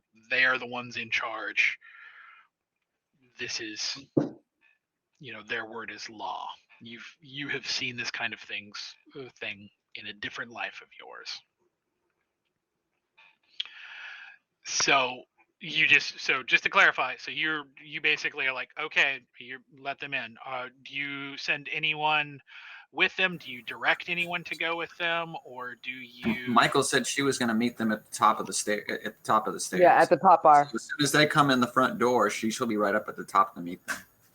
Okay, so you're going to, Michael, you're going to meet them right as they come in, or are you going to wait at the bar?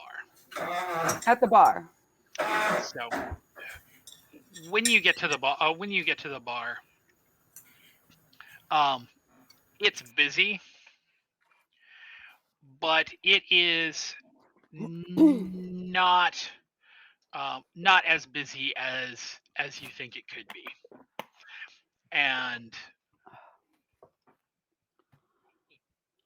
you see very, very clearly the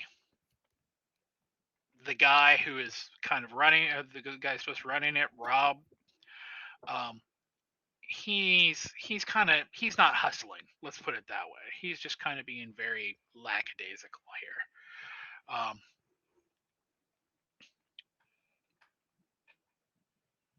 Rob's barback. You've never seen this girl before. Has kind of an androgynous look to her. Very, very pale skin, real short hair, blonde, kind of blonde frosted hair. Looks like maybe she wanted to dress up for something. Her makeup's really well done, but she is in bartending clothes, and she is hustling as hard as she can. But as you're sitting there at the bar watching, he is not to the point of hindering her, but it is certainly not helping your customers, and it's definitely not helping the people who are there, many of who are just getting tired of kind of waiting and end up walking either downstairs or meandering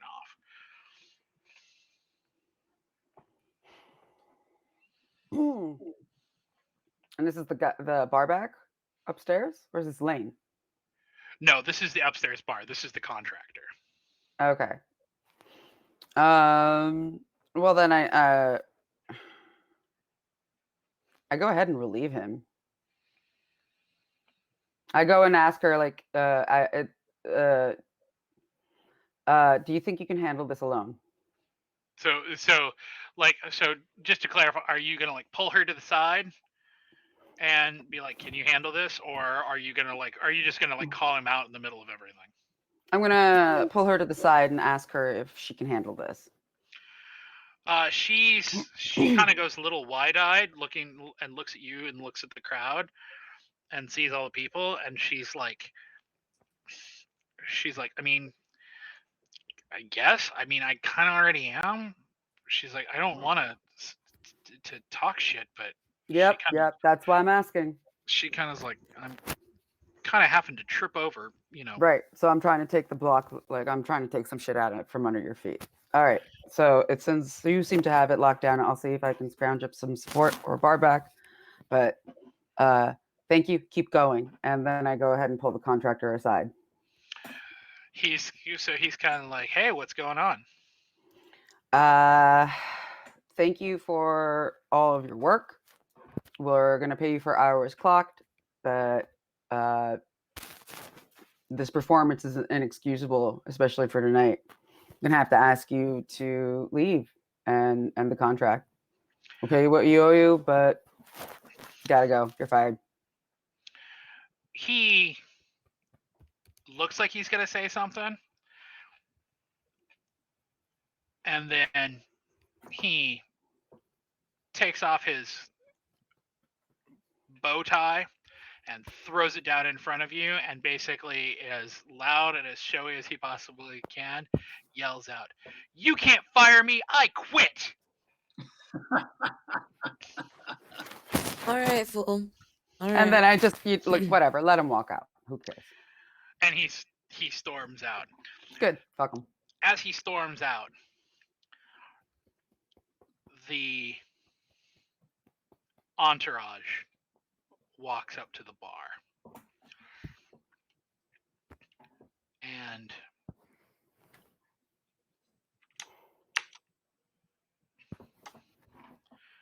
this wiry little creature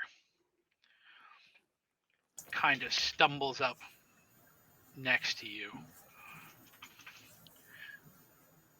and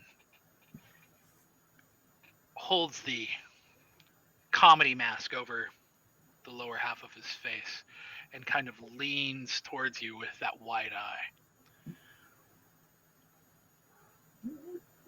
and says, well, what a show already.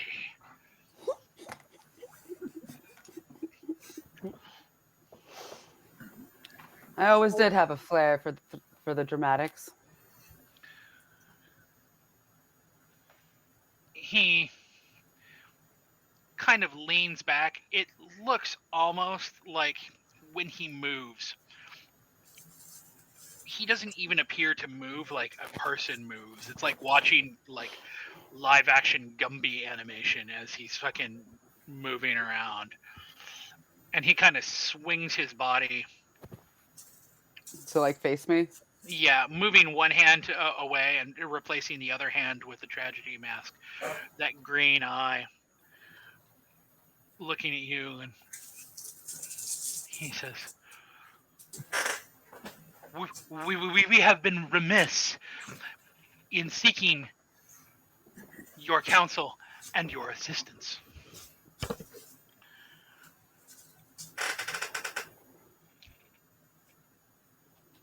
And I say, please, you are. Would you like to find a quieter place to parlay? He turns to his merry band of men, holding the comedy mask up again, and goes, he would like to parlay. At which point, the entire group, like, does a giant, almost like pirate ship-esque, roar! What the hell did I just do? I was being dramatic. Now You're feeding the beast. You didn't know it. You didn't know they were pirates.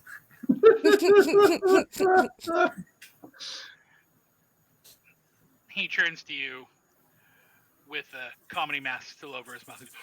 Please, lead the way. Oh my god.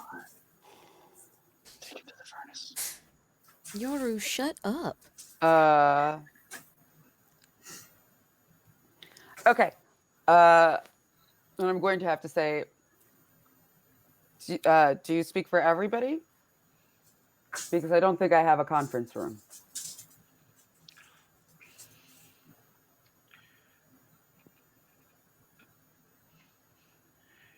He puts the tragedy mask up again and looks at the group and goes,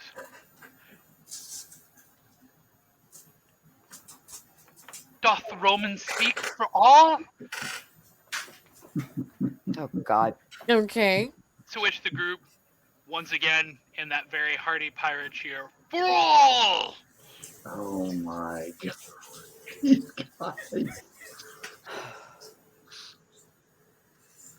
Well then, please follow me. So glad we're not one of these coteries. Mm-hmm. And what the hell?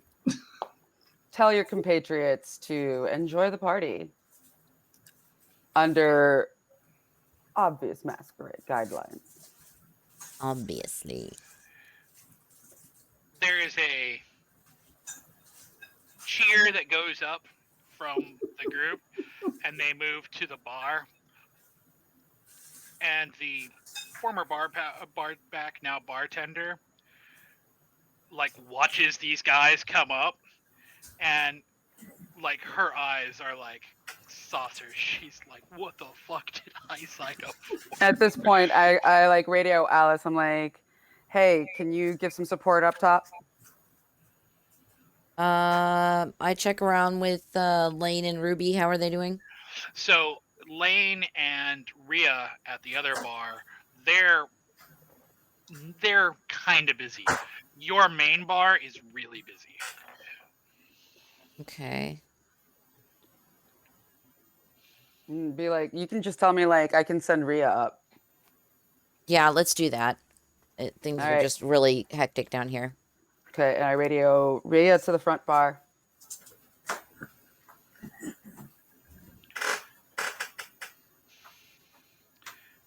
So where are you going with the Roman? Where are you taking him?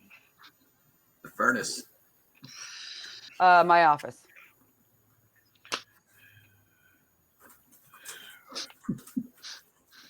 Strap him to the roof. Yeah. So he follows you. When you get into your office, he almost looks like a broken doll, kind of collapsing into the seat in front of your desk. And then kind of almost marionette-ish, his head kind of pops up.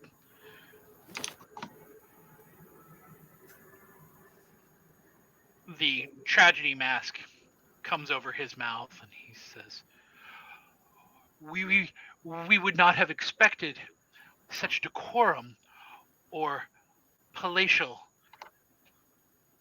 renovations here. When last we approached, things were, how shall we say, and the hands flip, and the comedy mask says, we would say they were tacky or trashy. We would agree enthusiastically. We had a It's not her a fault. lovely time tearing it apart. Kidnapping and hostile takeover.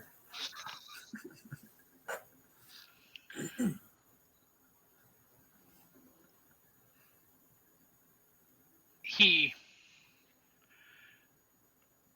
smiles with his real mouth at this.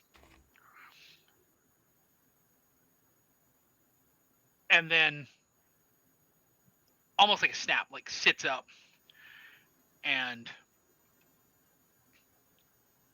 puts his hands on the desk with one hand over the other, with the comedy mask facing out. He says, you, Baron of West Philadelphia, we are the, how shall we say it, Baron of a smaller domain. We had good relations with Threnody. The tragedy mask comes out and says, but she has departed. And now Who? you are Who? here. Threnody? Trinity. Oh. I think he's being dramatic. I think he's just saying she stepped down. Yeah, she's no longer over this area. Okay. He says, now we, a Baron of Mantua, not far from your own seat of power.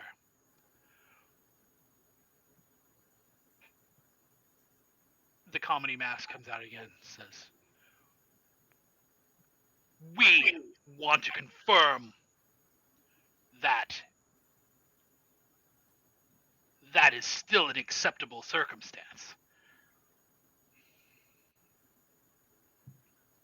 I'm wondering if these comedy masks are a Halloween costume, or if he takes these everywhere. No, this is him. Yeah, this seems like This a is very much case him, of especially with the DID or something.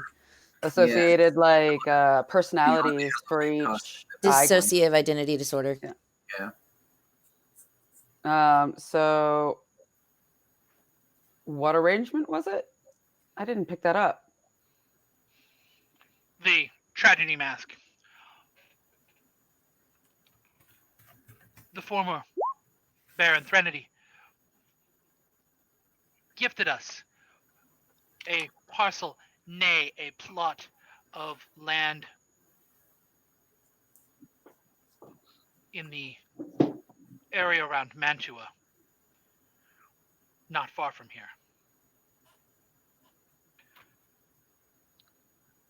Okay. However, there have been others. The comedy masking again. Thieves, liars, cretins. The tragedy mask. They would steal from us. They would attempt to take our position here. So we have come to you, Baron, to make sure that these lands, this parcel, this plot that was once gifted to us by another baron is still secure with you. Under my protection. Like that's what he's saying. Like I can enforce like protect them, like back them up. So, Sorry, out of game. This is meta. So as a meta discussion, this is from kind of a higher level political discussion. Yeah.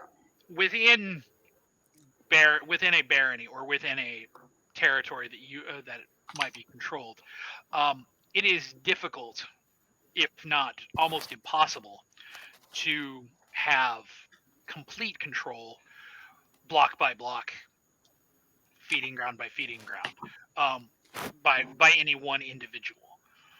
So as a result, it ends up being kind of a feudalistic situation. With barons, they go with the anarchs. Anarchs will go to barons and say, "Hey, I would like my domain to be, in some cases it's literally just a building. In some cases, of people who are more wealthy or who can afford more or who have more pull, they can get off a larger section of town or even a subdivision or things like that." Okay. So from that standpoint, and then that's kind of when it comes to like if there's negotiations or if there's infighting within an area, then those are kind of where the rules end up, where when people kind of go for adjudication before the baron, or these people are stepping on our toes, then it's at that point kind of your responsibility to be like, yeah, I said that they could live there, you are stepping on their toes, or yeah, they live there, but your territory butts up against this area, not this area, they're in their right, leave them alone, or side with one side or the other. It's your choice. Okay. Thank you. Well, what plat of land is it? And who are these thieves? I don't know what Manchuria is. I'm picking up Shakespeare. The comedy mask comes in. He goes, "Mantua." He says, "North 32nd, North 33rd. You know that area. You know that area." Yep. The tragedy mask. West of that, until limited. I have fucked up this map so badly. Which mask was that? Yeah. Apple Maps. To Lancaster Avenue, south of Belmont. Stop it. I love you, but stop it. Hold on. North. I was there today, so hold on a second. She already took care of the thieves.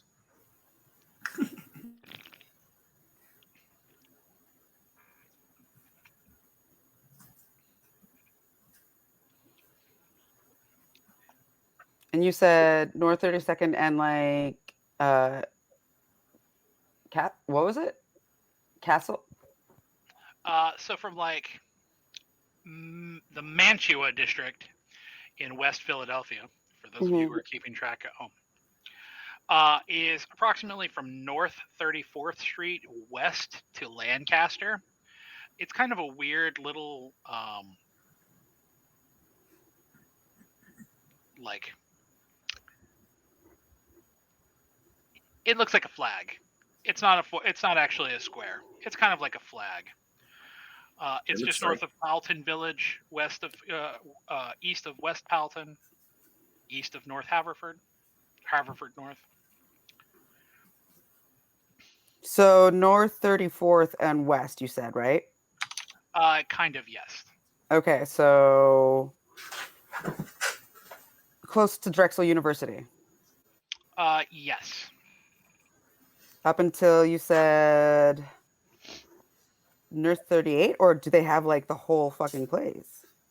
So they're, and this is why I need to finish the map. It basically kind of goes from North 34th down, or from, so if you see Lancaster, Yeah. it is east of Lancaster to north 34th, and then it is north of Powelton Avenue to a road that is so small I can't see a name for it. Okay, I see Powelton. Is this Powelton Avenue? Yes. Okay. So we're doing from the corner of Lancaster and 34th to the Something like corner that. of 38th and Powelton. Kind of. Yeah. Close enough. So it's like a tetrahedron. Yeah. Okay. Okay. Cool. Thank you for letting me know. I was like, all right. And who's stepping in? The tragedy mask comes up.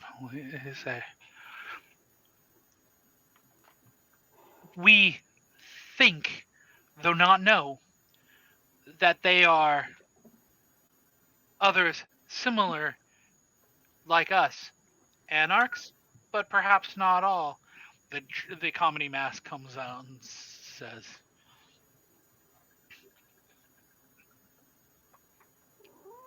"We know that they are Tower sympathizers. They are perhaps worse. Perhaps they are worse than Tower sympathizers. Perhaps they are the hated hand." Who? Okay, but who are they? We do not know. We have seen them poaching on our domains. They are feeding without asking, just taking. We do not have much, but we value what we have. We have always supported the Baron, and we will continue to. How often do they come and poach on your lands?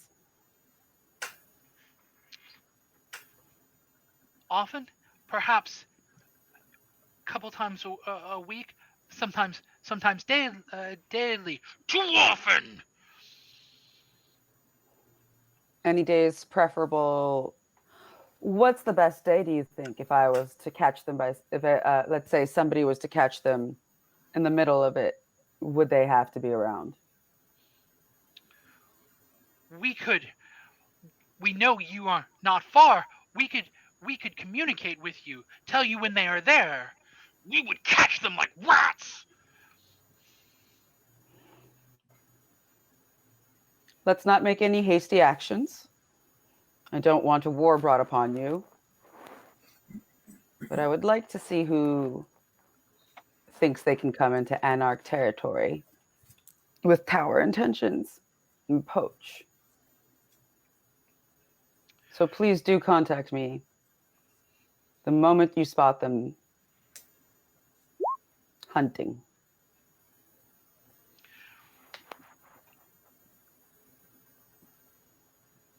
The comedy mask again, as he stands and he goes, "We are grateful. We knew this would be fortuitous for us." He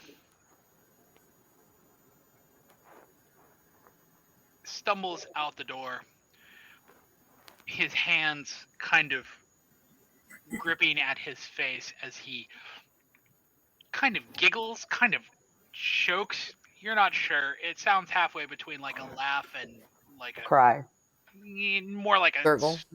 Yeah, like a snarling gurgle as he stumbles out. But you notice that as he stumbled out, at some point he left a business card on your desk without you ever having seen him do it. I would like to pick up the business card and examine it. One side is black, one side is white. The black side has the comedy mask on it, the tragedy, but through the entire card, embossed at the bottom, is a phone number. Man, I know what Brilliant. kind of character I'm playing next campaign. Mhm.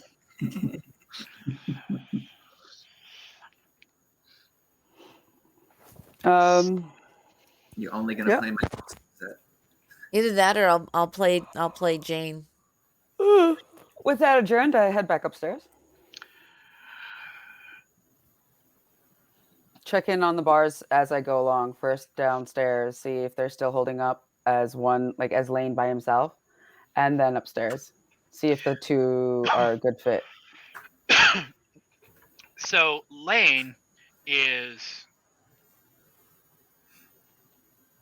she is working as fast as she can. Excuse me, she's hustling. She's definitely hustling. But there is definitely a little bit of panic there. This is maybe more than she's handled by herself. Customers seem to be a little bit antsy about the fact that there's people going, that there's not as much help as there was there before. Okay. Ruby, Alice, they are. Oh, sorry, sorry. They're okay. Who? Ruby and Alice, they're doing fine. They're trucking through. They are doing business is as usual. Alice, you have noticed now that Slade has kind of has now slid up, and you kind of have a thin blood coalition going on at the very end of your bar. Before we transfer, I at this point, noticing that everybody's a little stressed, I would have like rolled up my sleeves and started slinging drinks. Okay, so you're gonna get behind the bar with Lane, or are you Yeah. heading upstairs? No, I'm gonna get behind the bar with Lane since that's the one that's in the crutch, and there's two on the other bars. We're gonna keep going, and I'm gonna radio up and be like, "How's upstairs?" As I'm like listening, like as I'm hustling. So, the answer comes back from Rhea. Girl knows her shit. Good, holding it down here. Hire her out. And then I'm done. Yeah, and she's got a job. Yep. Yeah. So. And a promotion.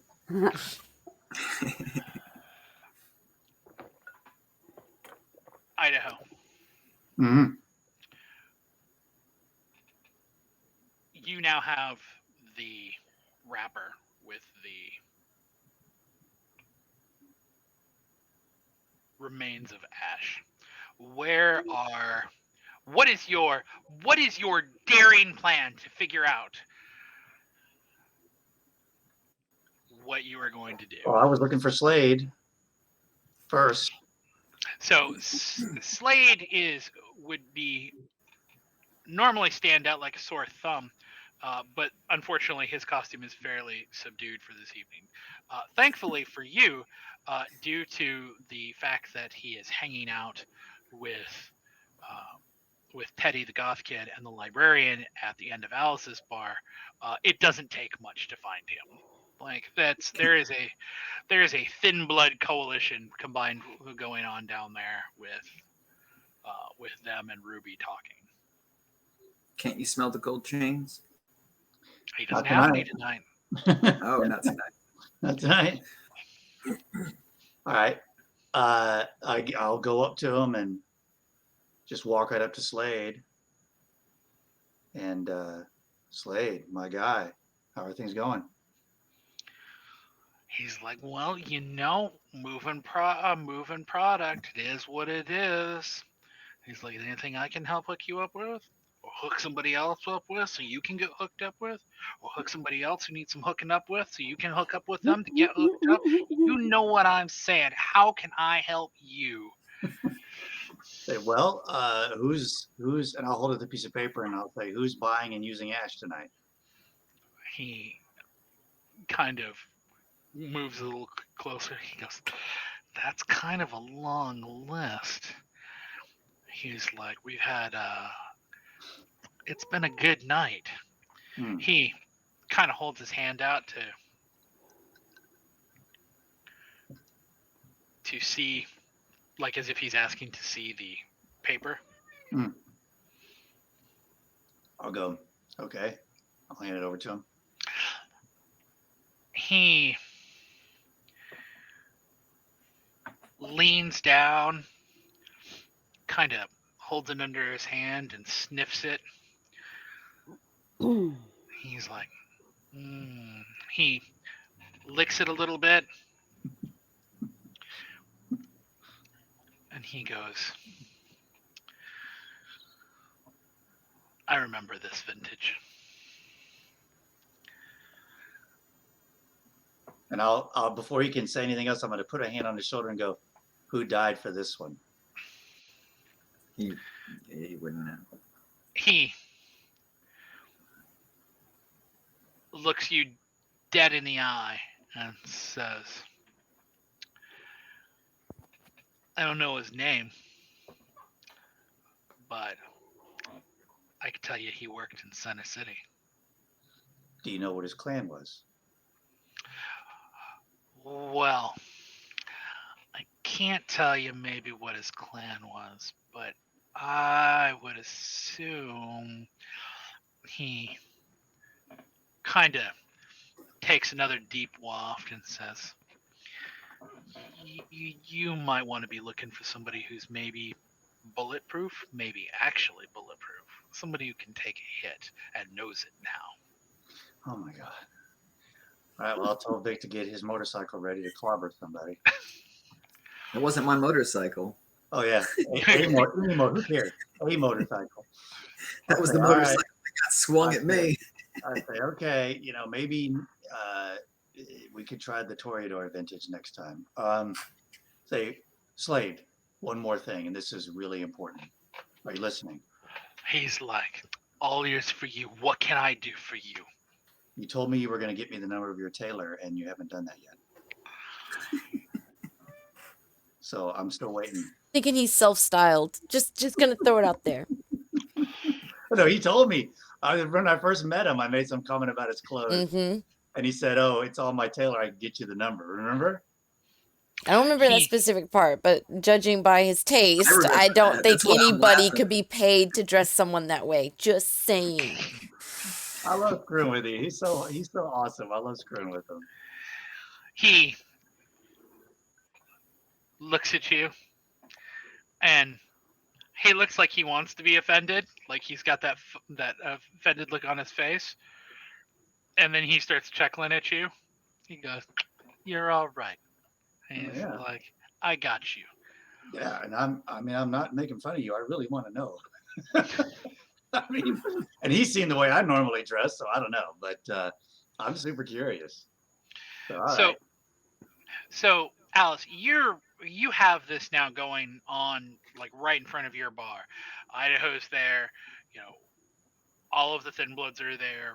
Ruby is kind of hanging out with them, shooting drinks or doing drinks on that end of the bar. What are you doing during all of this? How are you handling? What are you thinking of all of this? I mean, do I have time to even process, or am I still like busting my ass on making drinks? Well, you are definitely busting your ass. But you've been doing this long enough that you could definitely still have, the ability to take in your surroundings. Yeah, that would be.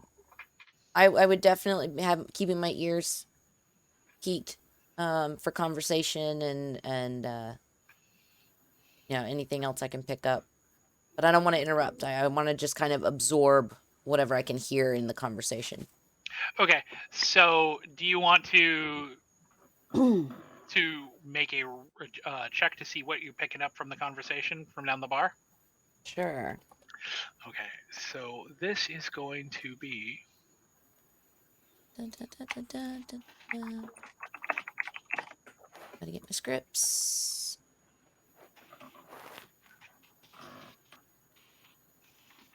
We're gonna go for all messy crits tonight. So this is going to be... Put my glasses back on. I'm getting a headache. I'm so blind. wits and awareness. So Hmm. 4, 2, 6. So 5 and 1. But I am going to tell you that the number of successes you have is going to have to be reasonably high here because you're trying to listen over the din of a bar. Well, okay, let me ask this. Am I at the side of the bar that would have a sink? Like, could I still be contributing by washing things if I'm a little closer? So there are actually sinks on both sides of the bar. Okay. So you actually have 2 sinks specifically for that. So that way, basically, 2 people could be running the bar on their own separate ends of the bar, basically, Okay. and continuing to mix drinks without having to like be in each other's way of. So Yeah, so I would just, get Ruby's attention and just be like, I'm gonna wash some stuff. If you can handle this, and that way I'm kind of tucked into that corner. okay. So 5 and 1. Okay.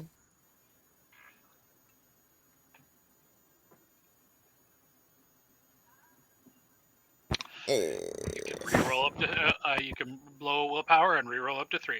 What's my health at? Your willpower. Willpower restores at the end of every session. So you No, have no, full side health. willpower. Or the Willpower. You have 4 points of Hunger? willpower. my 1. hunger. Thank you. I don't know Oh, why I your kept hunger? saying You're at health. 1. Okay. Yeah. I'll reroll. Okay. So just 3 white. Yep. Oh, alarm! I forgot to turn that off.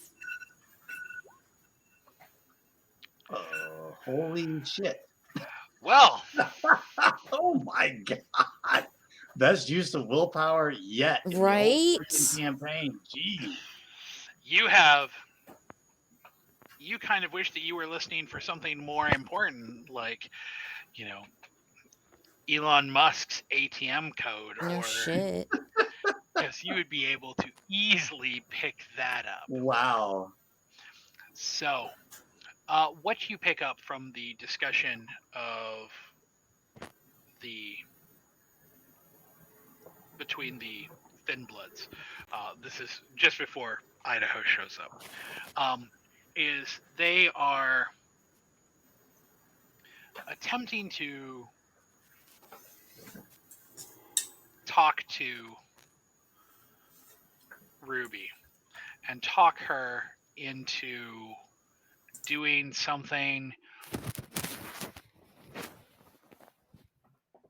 you've never heard this term before. It's Athanor corporis. It is something that you don't know what it is, you don't understand, but they are definitely attempting to convince her that they need her help to do it. That she is kind of central to it, and that there's But I don't get anything of the plot. you they're attempting to convince her. They're saying that there's that there's maybe money in it, that maybe there's the ability to get high off of it, maybe there's the ability to gain something out of it, but they're being amongst themselves, in a group like this, they're being kind of hush hush about it.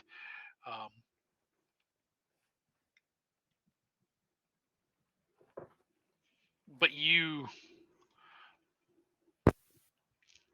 notice while you are listening that Mhm. every single time that Teddy mentions those words, hold on, I cannot pronounce it because I never learned how to do Latin.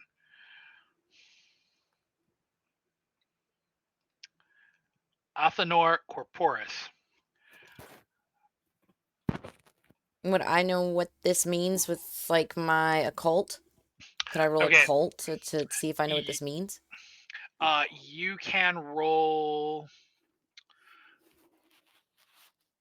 intelligence and occult. Okay. What that is.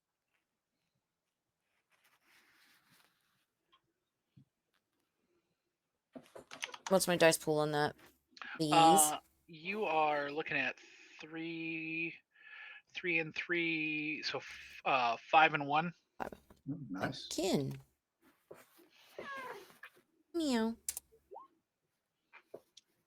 Jesus Christ. Gonna reroll. Hell yeah, let's do it. Yeah, after that last one. I know, but now I'm gonna bomb. What? My nothing ever holds out that well for me. See. Doo-doo. So Can I roll my you- technology to insta Google it? no. So Damn it. So you've never heard this term before. You don't think you've ever even seen this term in any of the books or tomes that you've managed to get a hold of. You just don't know. But you do note while you were listening that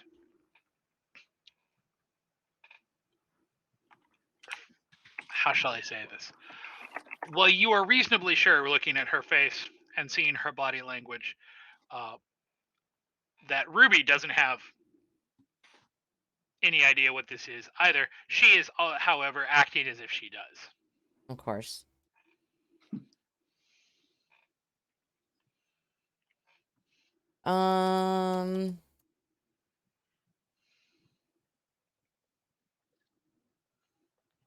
Do I interrupt or do I let this play out and interrogate later? Does it seem like it's something?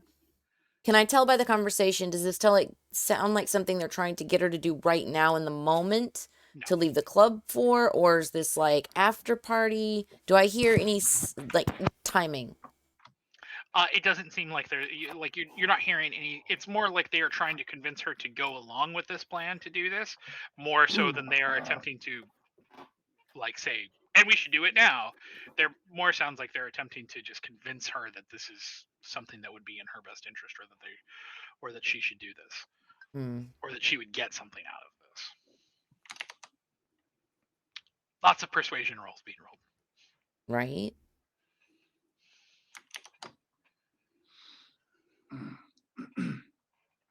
I'm wondering if I slide up in, if my do I have good persuasion? Shit, I don't think I do. Maybe? You have 3 points in persuasion. Yep. You know what? I'm gonna roll up in that conversation and see if I can persuade them to let me in on what's going on.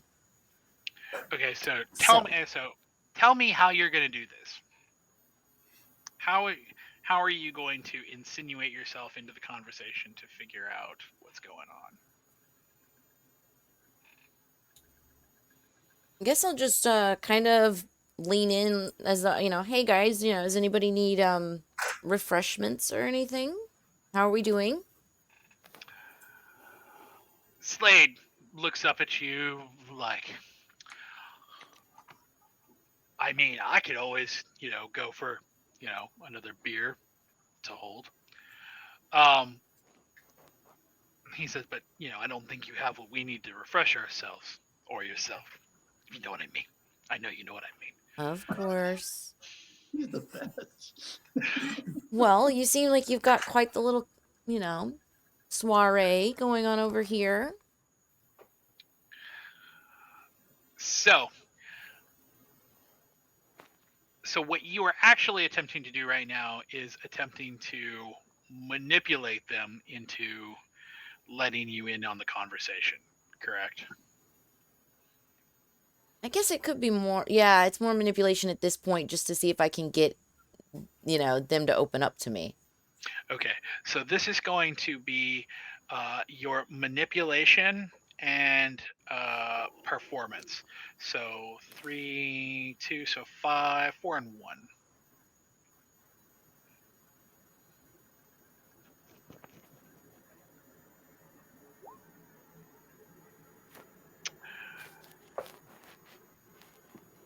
Lost it all on that one good roll. Shit. You can re-roll 3 of these. You could indeed re-roll 3. I think I've used up enough re-rolls for tonight. Shit. Well, I'd go burn them all out, man. You do still have 2. You get 4 and you get 4 a session. Screw it. So I'd burn. That's why every time I can, I burn 3 them. more. Yeah, hopefully you don't need them later for something that's actually. Yeah. I tend to be more cautious like that. Oh, you failed that dodge, but you can't re-roll. Okay, 2 to 4. So the librarian definitely looks like she wants to shush Teddy and Slade. So she seems to be a ringleader, maybe. But You could be a librarian. but Slade is more than happy to be. Alice. She like looks at the librarian and be like, Alice is my girl. She got my back. I got her back. She with the boss. Boss is the boss. So you know how it goes. The look on the librarian's face, like Alice looking, like that if it was not a public thing, she'd have smacked him already. Like in the middle of all of that, just straight And up. underneath it all, I would have too. So this is about the point in time when Idaho kind of sidles up and has Okay. his interaction with Slade. So conversation, Idaho, would you basically be hanging out and listening well to all Yeah, of this? if I walk up and Al is interacting with them, I'm gonna definitely be curious about what's going on. Okay. So Teddy is like, so Ruby is kind of like,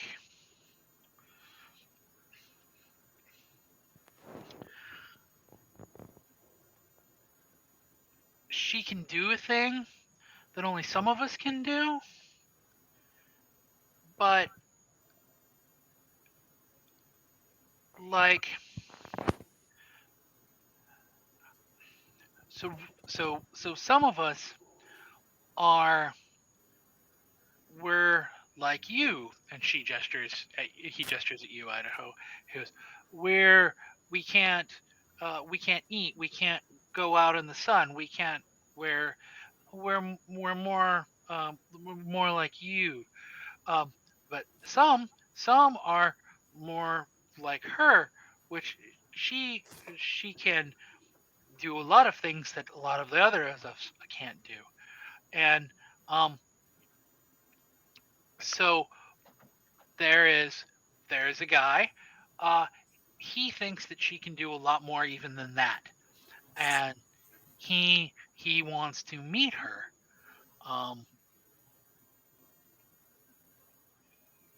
At this point, the librarian is like, "Shut up, Teddy."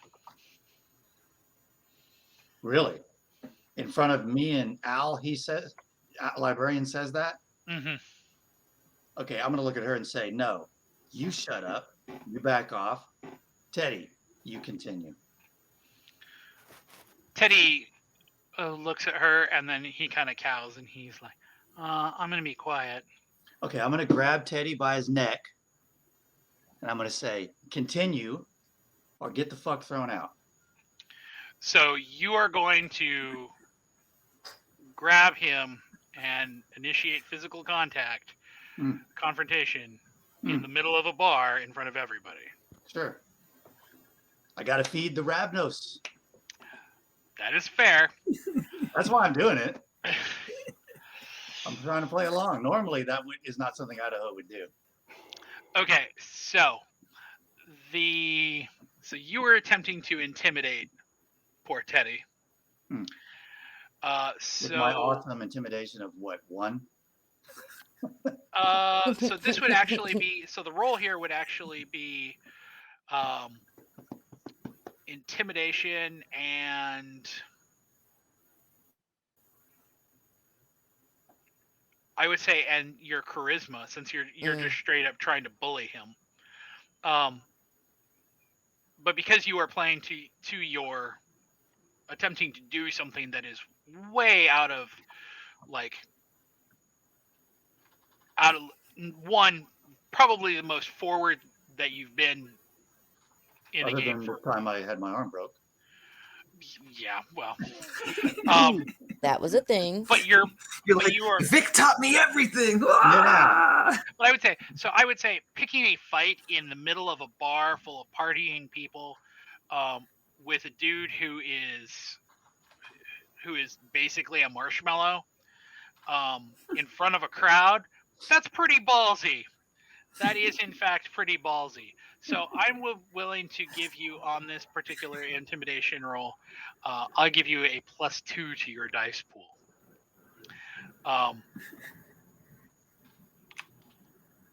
What does that give me?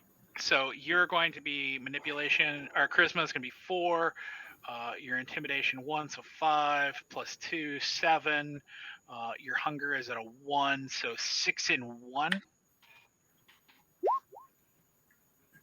Wow. I think he needs to change his teddy bear suit. Teddy definitely cowers in front of you. He is definitely like, okay, let me just hold on. Don't do anything rash. Don't do anything rash. Alice, you're watching this, and you can see that Teddy is on the verge of talking. But you also see that Ruby is starting to panic a little bit, and your customers at the bar are either panicking or getting pissed because they don't know what's going on. They don't know what's going on, and they all of a sudden they're seeing this poor kid getting roughed up. I'm going to pop the bar, grab Idaho by his collar so that we're face to face, and get real close in his ear because I don't want them hearing me.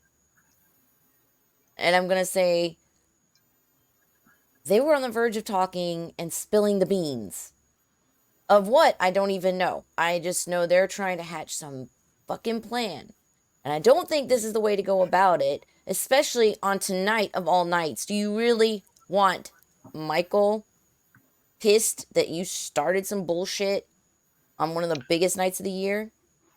So I'll interject here and say this is as good a time as any for the two of you to plot and plan on how you're going to extricate Teddy from the situation so you two can get more information. Yeah. Well, I'll just say, yeah, I'm cool.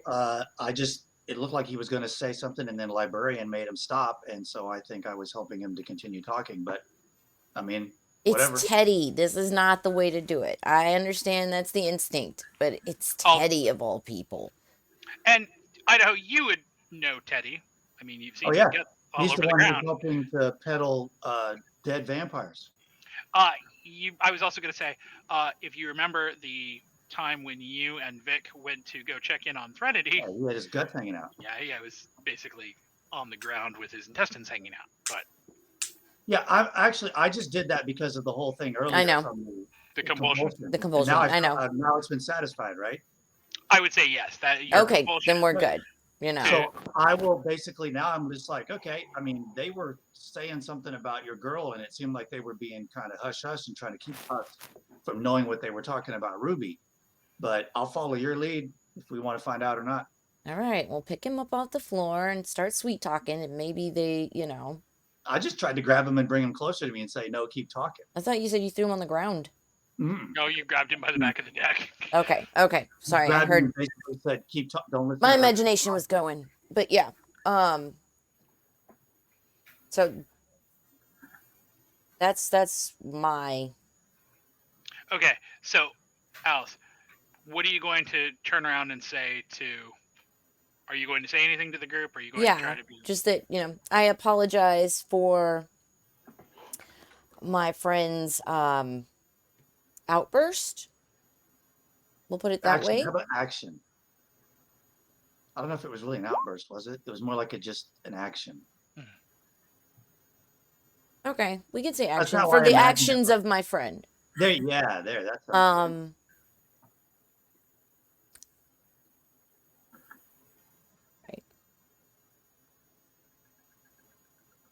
I'm thinking we just misunderstood the situation, and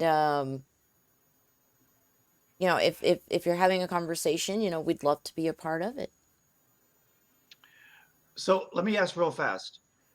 I was rolling that intimidation to try to get Teddy to talk, and I obviously succeeded in the roll. Did he not talk anymore? I mean, what was the result of that? So we haven't gotten to that yet. Okay, all right. Because of the interdiction of Okay. Alice being like, "What the fuck are you doing?" Yeah. So Teddy, when you turn back around, Teddy is he's kind of like he's looking at you like he definitely is kind of a little afraid of you, Idaho. Like he wants to talk. He keeps looking at like the librarian, like I know I shouldn't talk. And he's kind of like, okay, well there's there's a group and they are they're like us. Not like you, but like us. It's just us.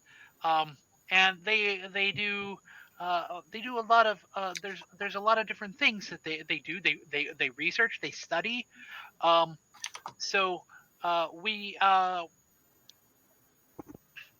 we don't we don't have a lot of other places to go. We don't have a lot of resources. So we do what we can among ourselves, right? So these people they they they help us and we uh, we try to help them too. Hmm. And you say the people are like you? Yeah, it's they're all like us, like Ruby. Oh, nice. Okay, thanks. Now, if I could interject, you said that Ruby can do things that you can't. Like what? Oh, maybe you should talk to her. All right, go ahead and give Ruby the eye. Something you'd like to share? Ruby is looking at Teddy like she has no idea what he's talking about. Like eating and going out in the sunlight. I'll interject that because they said it in front of us. Teddy, well, yeah, like that, but more. But more. You think there's more she can do that she doesn't even know about? Well, remember we caught her flying. Come on. That was because she took It was ash. not ash. True, That but was because of the isn't drug. the ash supposed to just enhance? The ash is supposed to transfer the characteristics of the clan that it was made from. Oh, So somebody is to Okay. kind of meta discussion, and Yeah, then we're sorry. going to actually slide to another scene for a moment. Okay. So the ash, as you guys understand it at this point, is basically the ash and some other infusion of a former kindred. What that imparts when it is used by a thin blood, as Alice, you know, it doesn't work for you. Mm-hmm. Is it imparts one of their disciplines. Ah, okay. Okay. Now beyond that, you guys of course could only theorize about different things. And there's of course an entire group of kindred who are out on the dance floor right now, dancing. Samuel looks like he is covered in glow sticks. He looks like he is dressed up as like the Stay Puft Marshmallow Man, but he's covered in glow sticks all the way down. Wow. Nice. And he is getting down. He's awesome too. So, Vic, at the front, there are two things that happen kind of at once. There are a group of 4 people who walk up to abreast. The costumes for each of them. One is dressed like a king with a bow and what you think is an actual crown. Maybe it's gilded, maybe it's spray painted, maybe it's actual gold. You don't know. upon her head, wearing kind of like a purple toga. The man next to him, or her, excuse me, is dressed in like a full suit of armor with a giant mace on one shoulder and like a halberd in another hand. Good Lord. Who let him in the house? Who let him in here with these things? He's in line. He's not in. He's outside. Okay. He's at the front door. Okay. Sorry. The third person is dressed in a green hood that kind of cascades over their entire body, carrying scales. And from underneath, there's kind of like a green billowing cloud that's coming out from under them. You are pretty sure that's probably like maybe dry ice or like some sort of fog effect or something like that that's causing them to kind of billow. This is all set off by the fourth member, who is a kind of hunched over little old man who is dressed in black knee-high boots, skin-tight black pants with a black camisole with like a silver ankh on his neck and like an Egyptian ankh by his eye, wearing like a black kind of like 80s wig. Wow. He gets in for sure.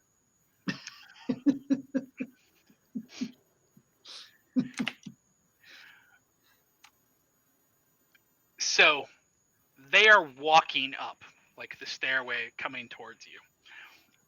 At the same time, it's like a crowd rush that just kind of moves in between them, goes in the middle of them, goes around them,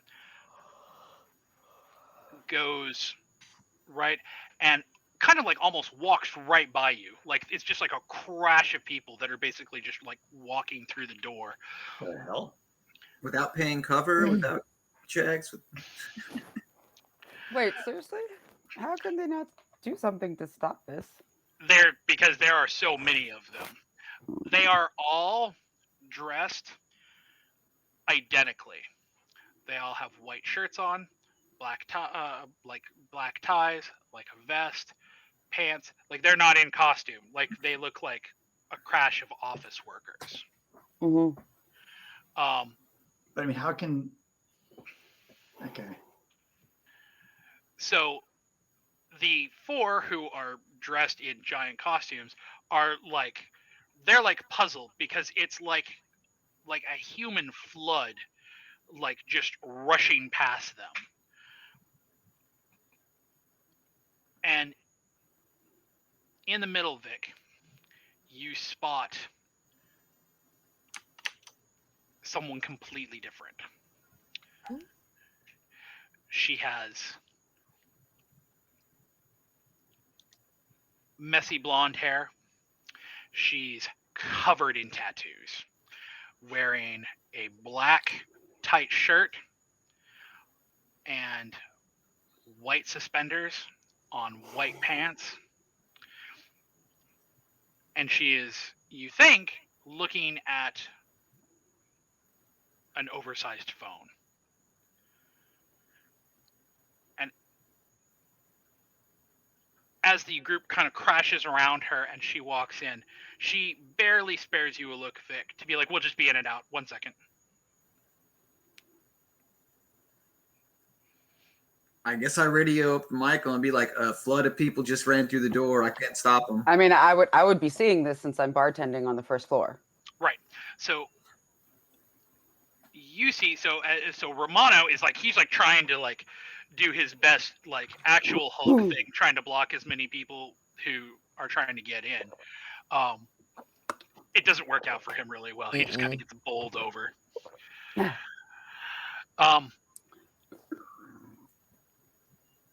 The group of people. So, Michael, at the top at your bar for the night, you have kind of an interesting. Excuse me, you weren't at the top. You were downstairs at Lane's bar. Oh yeah. That's what I thought. Yeah. You're right. So, got that. So, scratch what I was about to say. Yeah. Scratch it right off. So, at Lane's bar, all of a sudden, it is like weird office workers just suddenly like Tetrising the bar, just kind of shoving people out and taking up space. This is creepy. They all have. Who's got queen bee power? Mm-hmm. They all have about the same look on their face. Like none. The creepy part about it isn't so much that they are all doing this; it's that none of them look like they have any emotion on their face. All of them look just blank face. Yep. As the It's like a mass domination. The group kind of the group walks up. Bingo. And kind of shoves the bar, kind of everybody out, and like there's like customers there, like known entities that are from like patrons bar who are kind of like, what the fuck? The crowd of people, and it is not a small amount of people, kind of crowds the bar out and then kind of pushes the bar out. And Michael, that is when you see her. She is still on her phone, tapping away. Mm-hmm. Orchestrating the whole fucking thing. And then she puts her phone away and looks at you.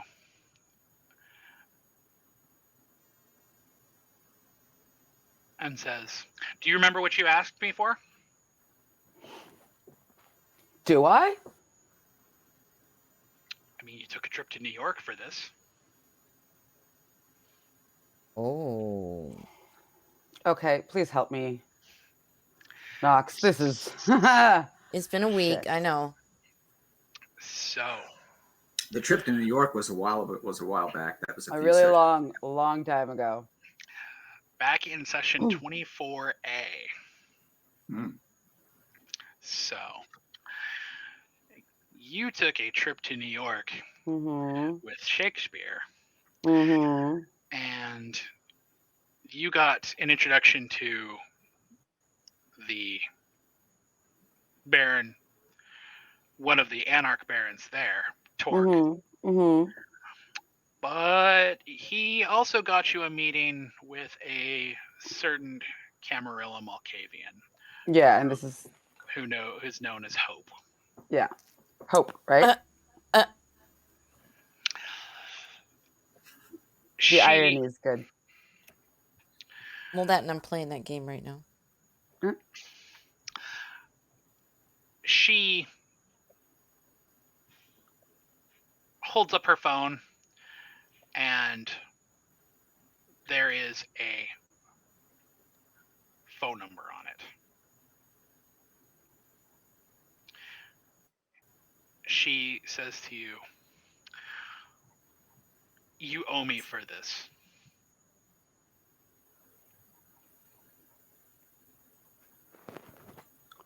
Agreed. She goes, good. Write this number down. I memorize it if I can. Take it to heart. It is a local number, which is somewhat surprising. She puts her phone away and she goes, the two gentlemen who are likely to talk to you are not the ones you need to talk to. You need to tell them that you need to talk to the third man. Okay. And they're going to tell you that there is no third man. You're going to need to talk to the third man. Okay. Am I clear? Like crystal. She goes, good. She looks around for a minute. She goes, this isn't bad. She goes, you owe me. Do not tell anybody that. Agreed. She goes, good. Bye.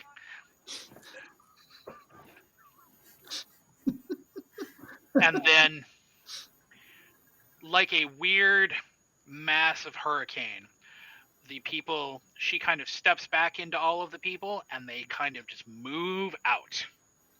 Wow. Damn, didn't even stay to party or nothing. That's all part of the show right there. That was I performance guess. art. Okay, so out of game knocks, can you please remind me what I asked from her? I think I wanted to lead. You did indeed. You Hmm. asked.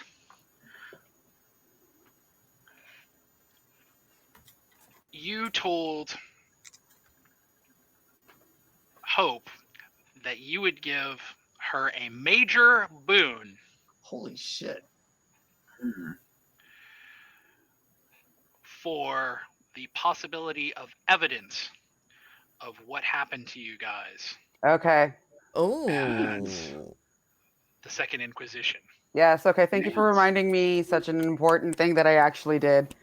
Thank you. What was the important thing the rest of us forgot that you're about to give us? The clap? I don't know. Oh. No, not you, not you. I was trying Bingo. to get some more stuff out of Knox. So,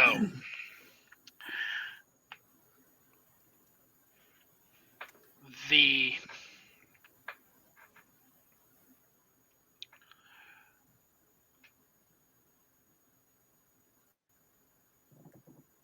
Vic. So now you're like with what just happened, like Romano getting bowled over. Now it's kind of like in reverse as like all of them crowd back out and go out the door. Romano had just gotten a back up. Yeah, and it's kind of like that. Like he just It's got totally back up, slapstick. and then all of a sudden he's like getting bowled back over. He's like, "Fuck me, Jesus Christ!"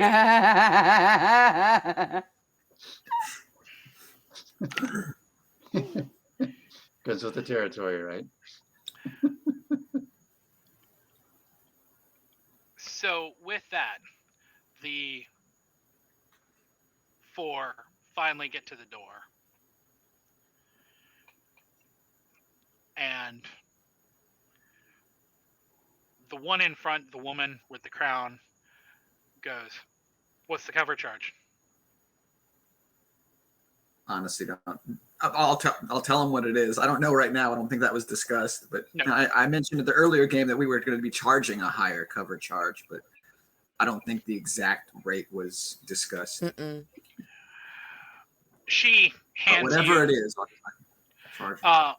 She hands you two crisp $100 bills, which is more than enough to cover. And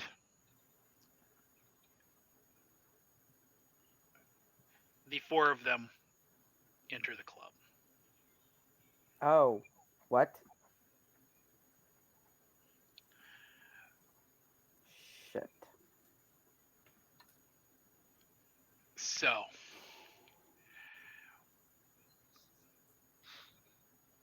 I'll radio up to Michael and be like, "We got some more visitors you might be interested in." So, Alice, Idaho, you're in the middle of the discussion with the Thin Bloods still. Mhm. Although having watched the whole circus over at Lane's Bar, I would imagine that there would be a certain amount of, what the fuck is going on over there? Yeah.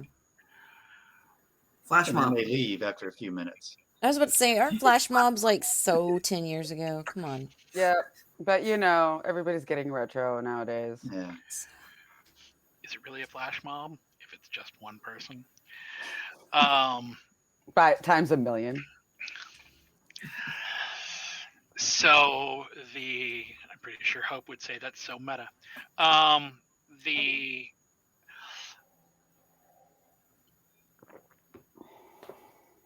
So Teddy is still having kind of all of them kind of recovered, and the kind of conversation is starting back up. Alice, there is a sound in the back of your head that is like nails on a chalkboard. It starts really, really low in the back of your head and then starts to ratchet up very slowly. And then there's a very, very brief flash of a theater of kind of an older looking man screaming, of you following after,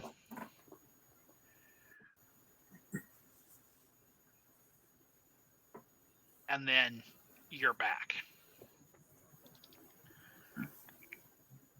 Can I sense any particular emotion linked to this vision? Panic, fear, maybe a little All bit the of good ones. anger. Okay. Ruby kind of puts her hands on you and is like, hey, what's going on? What's going on? Like, she's definitely noticed this. Yeah. No, another one of my visions. Just weirdness. I'm okay now. Thank you.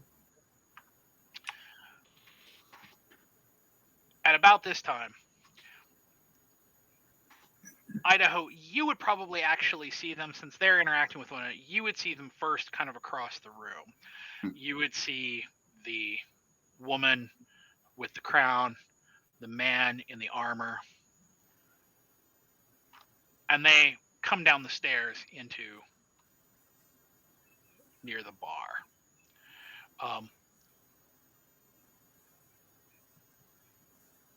You, with your background, particularly in costumes and in people showing up for parties like this, it's pretty apparent to you immediately that these are not costumes. Like, they may be wearing this kind of stuff as costumes, but that's an actual suit of armor. Like, that's an actual bow. But does my nose pick up anything, or do I recognize them? They are definitely kindred. You don't really recognize them per se, and you definitely don't recognize the little old man who's dressed up as Neil Gaiman's death. Mm-hmm. Well, I mean, I'll go, and they came over to the bar where we are? So they've just come down the stairs, and they're kind of like, so from where you are, you're actually kind of across the floor from them, yeah. But you can see them on the other side. Well, I mean, I guess I'll go over and greet them. So when you walk up to them,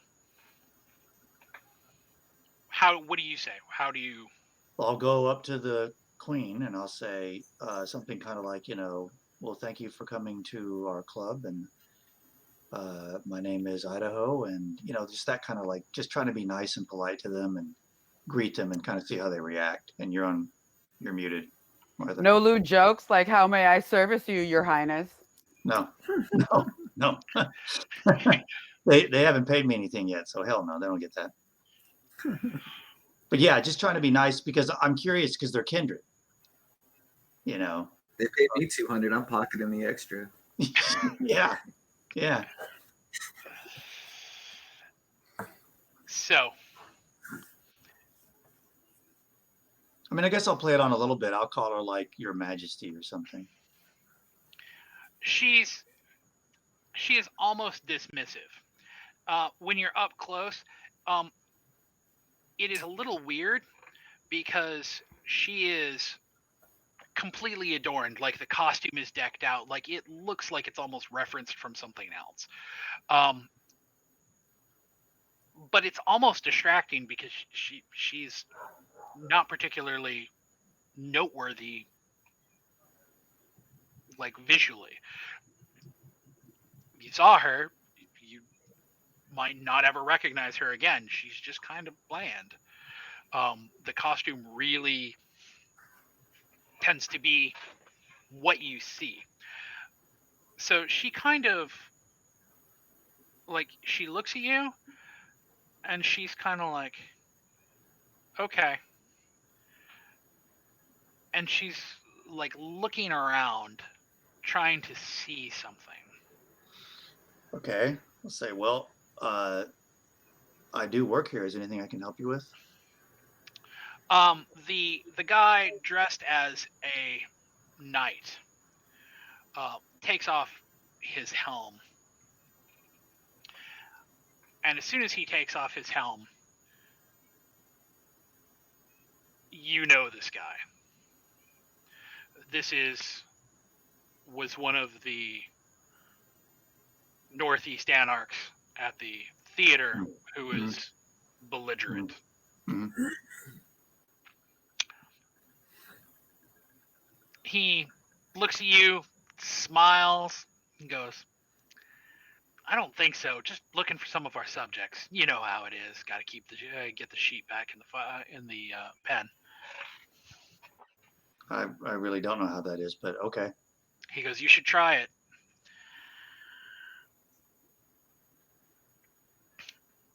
Okay. And I'm going to step out of the way, and I'm going to basically watch them as they leave. I assume they keep walking, or what do they do? The woman with the crown, she's kind of looking around. She doesn't seem like she's disgusted or upset or anything like that. She's just kind of like looking around, like she's not really sure what she's looking through, but she knows she's looking for something. The man in the suit looks back over his shoulder and snaps his fingers at the nos in the hood and is like, let's go. And they kind of split off in two separate directions, leaving the little old man doing gender bent Neil Gaiman death. Okay. Well, basically, I wanted to get on the radio, and I don't want them to hear me. So if they don't walk away, I will take a few steps away. Okay. And continue to watch them, and I'm going to get on the radio, and I'm going to say, I guess on the general channel so that security can hear,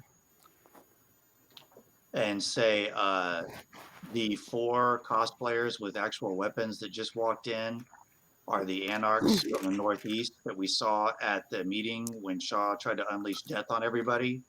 Oh, the fucking townies. And they say they are here, quote, looking for their subjects, and they refer to them as sheep. So that doesn't sound to me like they're here with good intentions. How am I at the bar? Well, now that the crowd has subsided, thanks to Hope's intervention, a lot of those customers moved on to either Alice's bar or upstairs to the New Girls bar.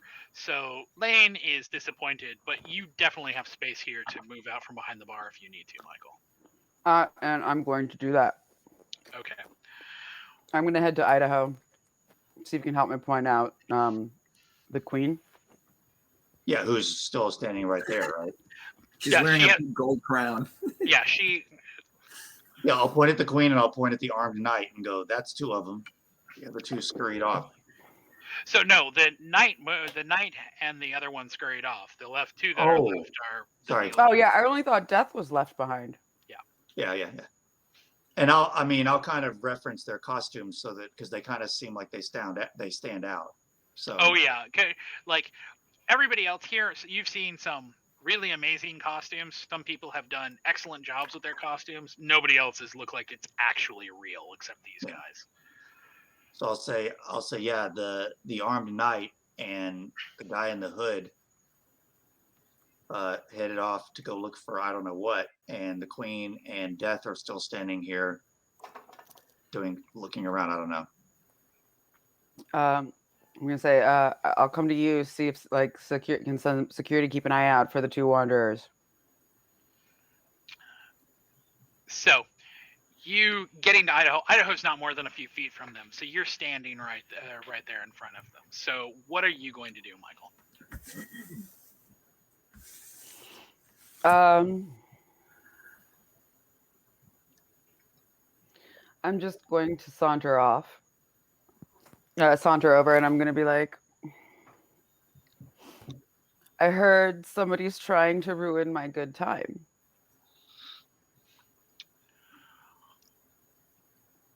The woman with the crown, her eyes flicker briefly to your face and then back to searching. The little old man kind of does like a sexy hip walk kind of towards you.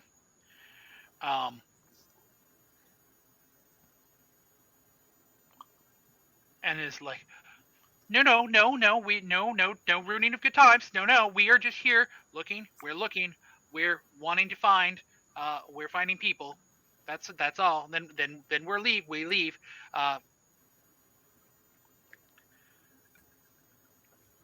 Finding people. What for? Yeah, he goes, yes, our people, some of our people, they came here. They said that they were going to only be here a short time. Yes, they did, and then they kind of overstayed. So we came. We stopped at your apartments and looked for them. Not really sure if you knew about the mess. That's kind of weird. But the but yeah, you might want to do something about that. I don't, or unless you did it, I don't understand why you would, and then leave that kind of mess at your home. But we're gonna get our people, and then I think the plan is to head back to our place. And what makes them your people? It seems like everybody's here of their own volition. So at about this standpoint, Alice, the green hood with the kind of dry ice and fog effect from underneath kind of floats up to your group. And as they float up to the group,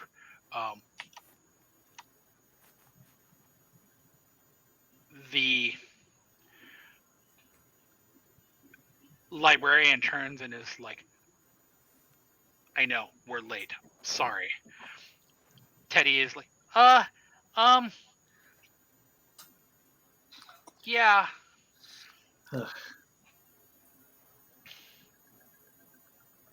And the green hood kind of just goes, points, and they kind of start shuffling off.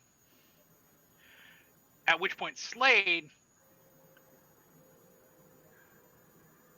is kind of like,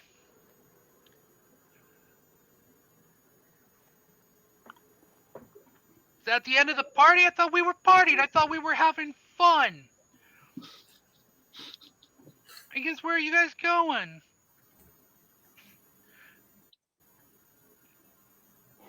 But the two of them shuffle off.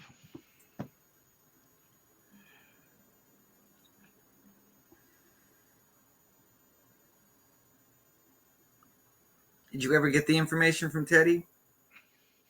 He told us some stuff. He told us some interesting things, but still a lot of questions. On the other side of the room, there is some amount of commotion. quick question. Sure. So, from where I am, can I see the guy playing death interacting with Michael? You would.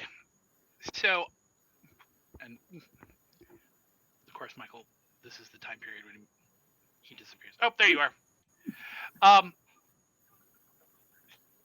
Have we discussed if the floors are sunken in a little bit?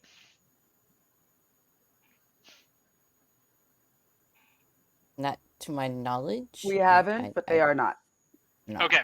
Okay. So then, no. If the floors are not sunken in, then no. You can, from where you're standing, you could not see. Okay.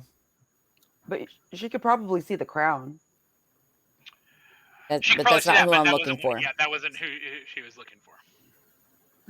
I'm looking for the little guy. On the other side, there is kind of a murmur, kind of a commotion, and there is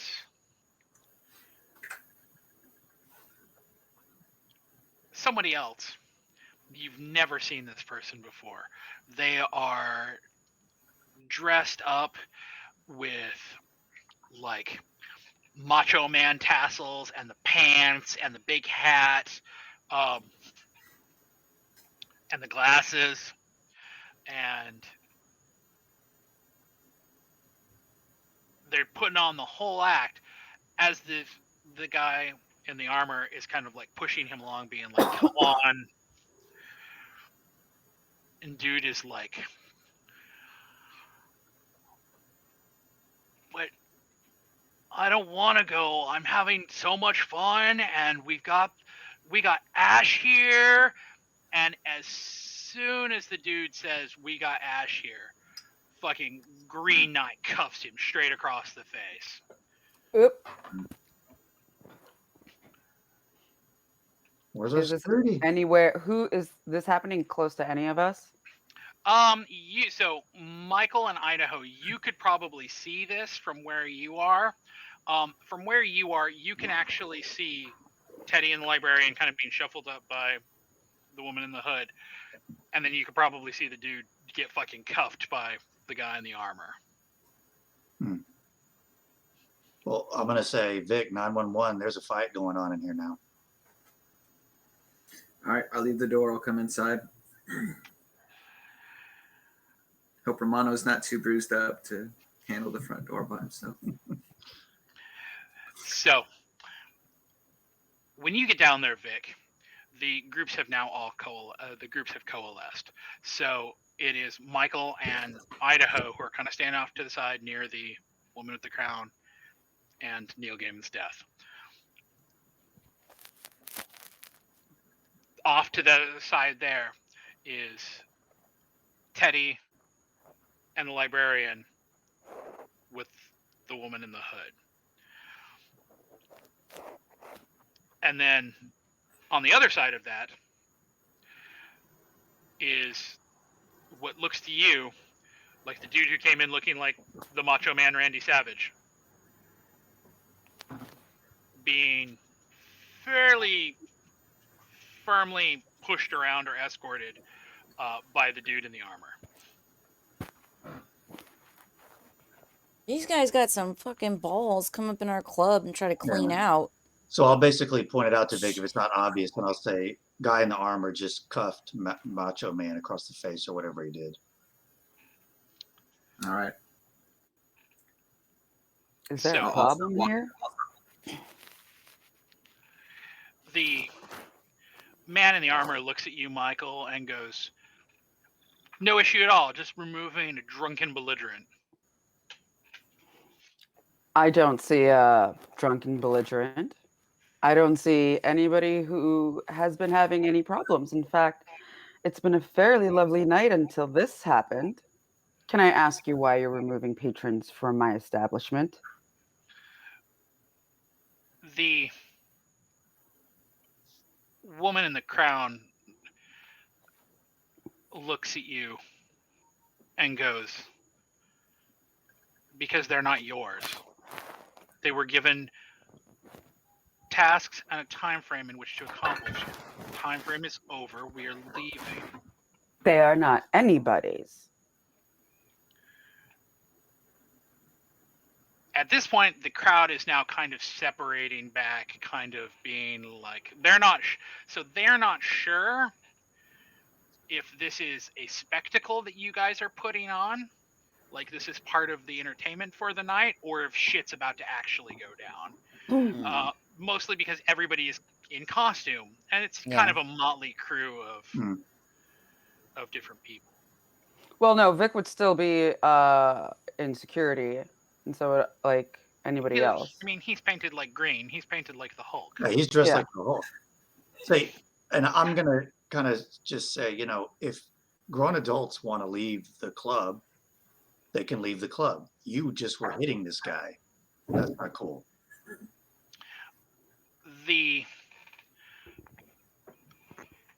At this point, the Macho Man turns around like, "Not cool, brother," and straight up takes a swing Oh God. at the Am I dude. there yet? Oh, now let me interject. I thought you were already there, Vic. I told you who hit who. I know. I said I was heading there, and then I don't know if I was Maybe there it's yet. continued. Yeah, you're so- there. Okay. There. Well, Okay. Let me just. We're all real together, quick. except for Earlier- Alice, who's still behind the bar. I don't know if you caught it or not, Knox, but earlier, after I found out from Slade that he had sold some ash to somebody and he made the comment about bulletproof, I said I wanted to get on the radio and say, He put it in the chat. If you I put it scroll in up, the it's the chat last. because you had last moved time. on to Al real quick.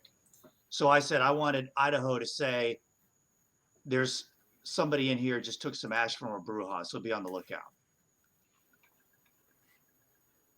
Yeah, I did see that. Okay. So Okay. if that happened, I just wanted to verify that had happened because I think we may have found the one who took it.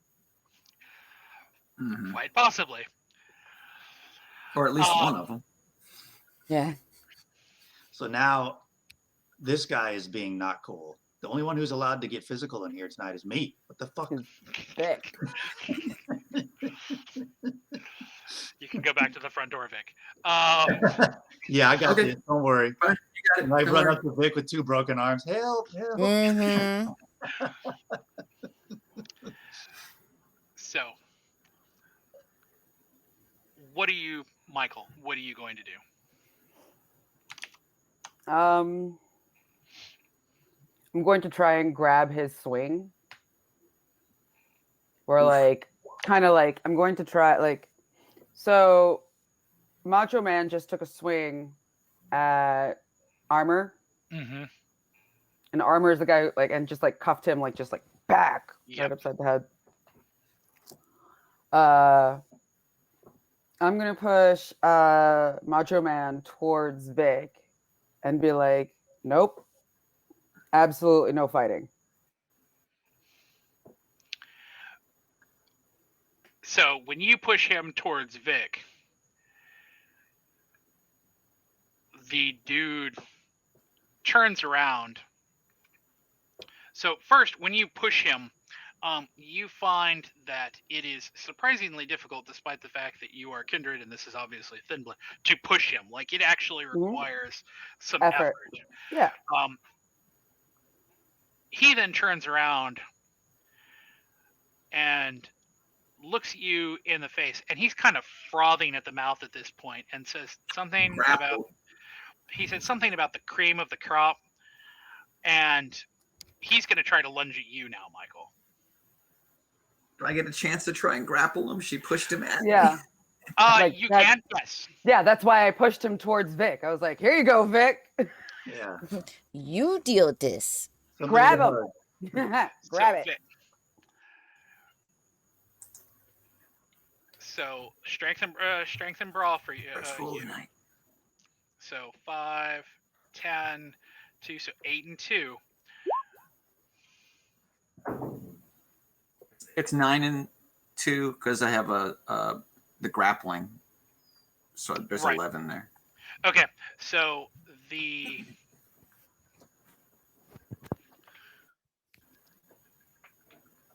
let's see if he's got enough to do this. sheet I wanted to open. I might re-roll 3. Shit, it's a night. Let's do it. You don't even know if you need it. Oh, wow. Okay, that's 8 successes. Are you kidding? Does the guy even have enough of a dice pool to try to resist? If you roll zeros, Oh, that's right. That's right. It's possible. because Pixie got 5 on 3 dice. Yep. No, he does not. He does not have the ability to resist. So you grab onto the guy. So what are you going to do with him, Vic? I'm just holding him right now, and I say to Idaho, it looks like we found our guy. All right. I guess we'll be happy to help you get your guy out of here. I say this to the cosplayers. No. That's not how clubs operate. Are you kidding me? That is not exactly how they operate. They're not going to like He is release. foaming at the mouth, like raging out, foaming at the mouth.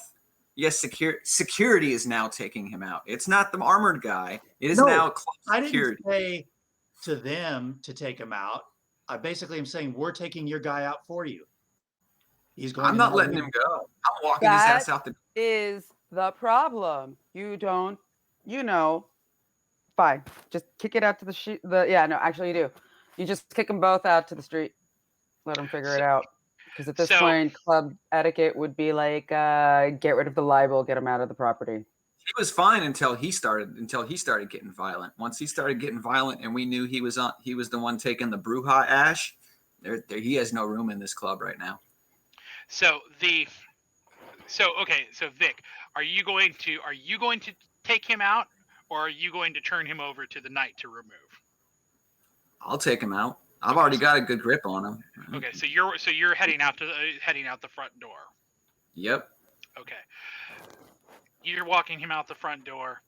The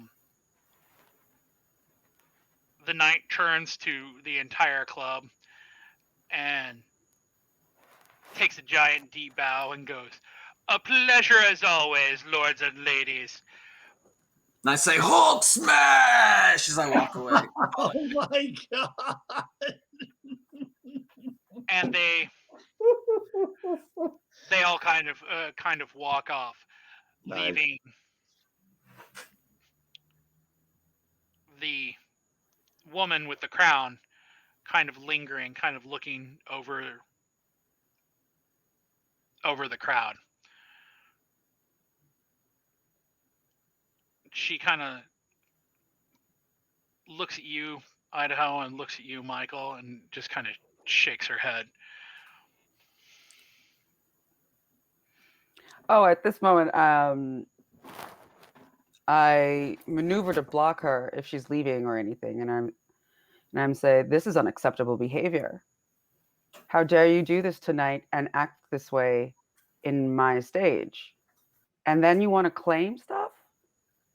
What do you think you are playing at? She leans into you and is almost nose to nose with you, although she does weirdly have about 2.5, 3 inches on you. She got a big old 5. It's a Peyton Manning forehead. She says, maybe instead of worrying about things that are not yours, you should be worrying about the things that are.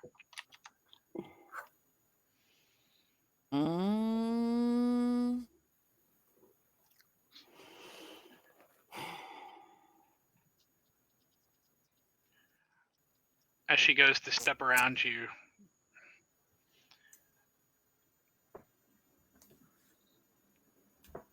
you hear her say, "It's a lot of blood to clean up. You don't have a lot of time."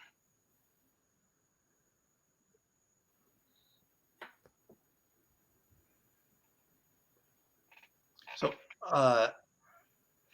at this point, a radio the coterie and or like whoever, like, yeah, I was like, We have to go to the apartments. Did Kai ever show up? No. Well, I'm going to be trying to call her as I make my way to the apartments. Nothing picks up. But when you get in the front door, it is the most delicious smell that you have ever smelled, any of you. Well, I get the feeling we're about to go to war.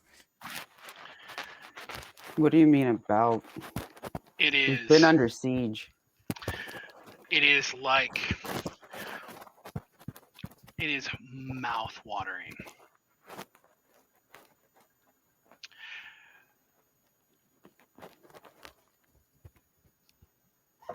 As you head up to the apartment, the door to your apartment in Idaho is ajar.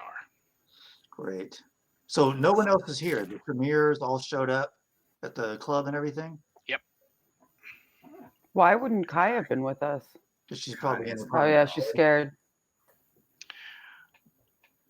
Sure, she's inside the apartment dead.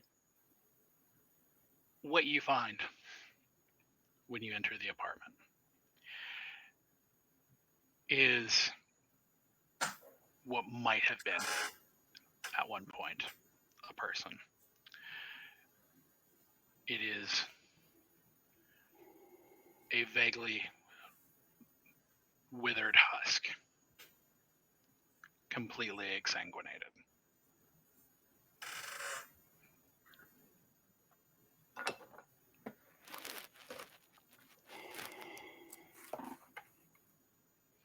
But we smelled something that smelled really nice, and this person made some comment about cleaning up blood. Is there blood everywhere, or is it just a desiccated corpse? There is some blood. There is some of the artwork has been destroyed. Not as much of a struggle as one would think, but there is indeed a corpse. And it's too messed up for us to identify it? No, it's Kai. Lovely. Sons She's of been drained. bitches. That's what they meant by a lot of blood. Yep. They said there's a lot of blood to clean up. Man. And that tells me we should check everybody's apartments. So somebody, possibly those people, came in here and killed her. Or What somebody about else? the Tremere that likes to drink from vampires? Was she at the club? Yes, all of the Tremere were at the club. Okay. Didn't we invest in cameras at the apartment? Yeah. Oh. So what do we see on cameras? Let's go see if there's what footage shows. I hate to be a buzzkill, but is it past our time to? I was actually going to say the results of what you will find will be something that we discuss in our next session. And with that, Devil's Night comes to a close. Almost. Finished.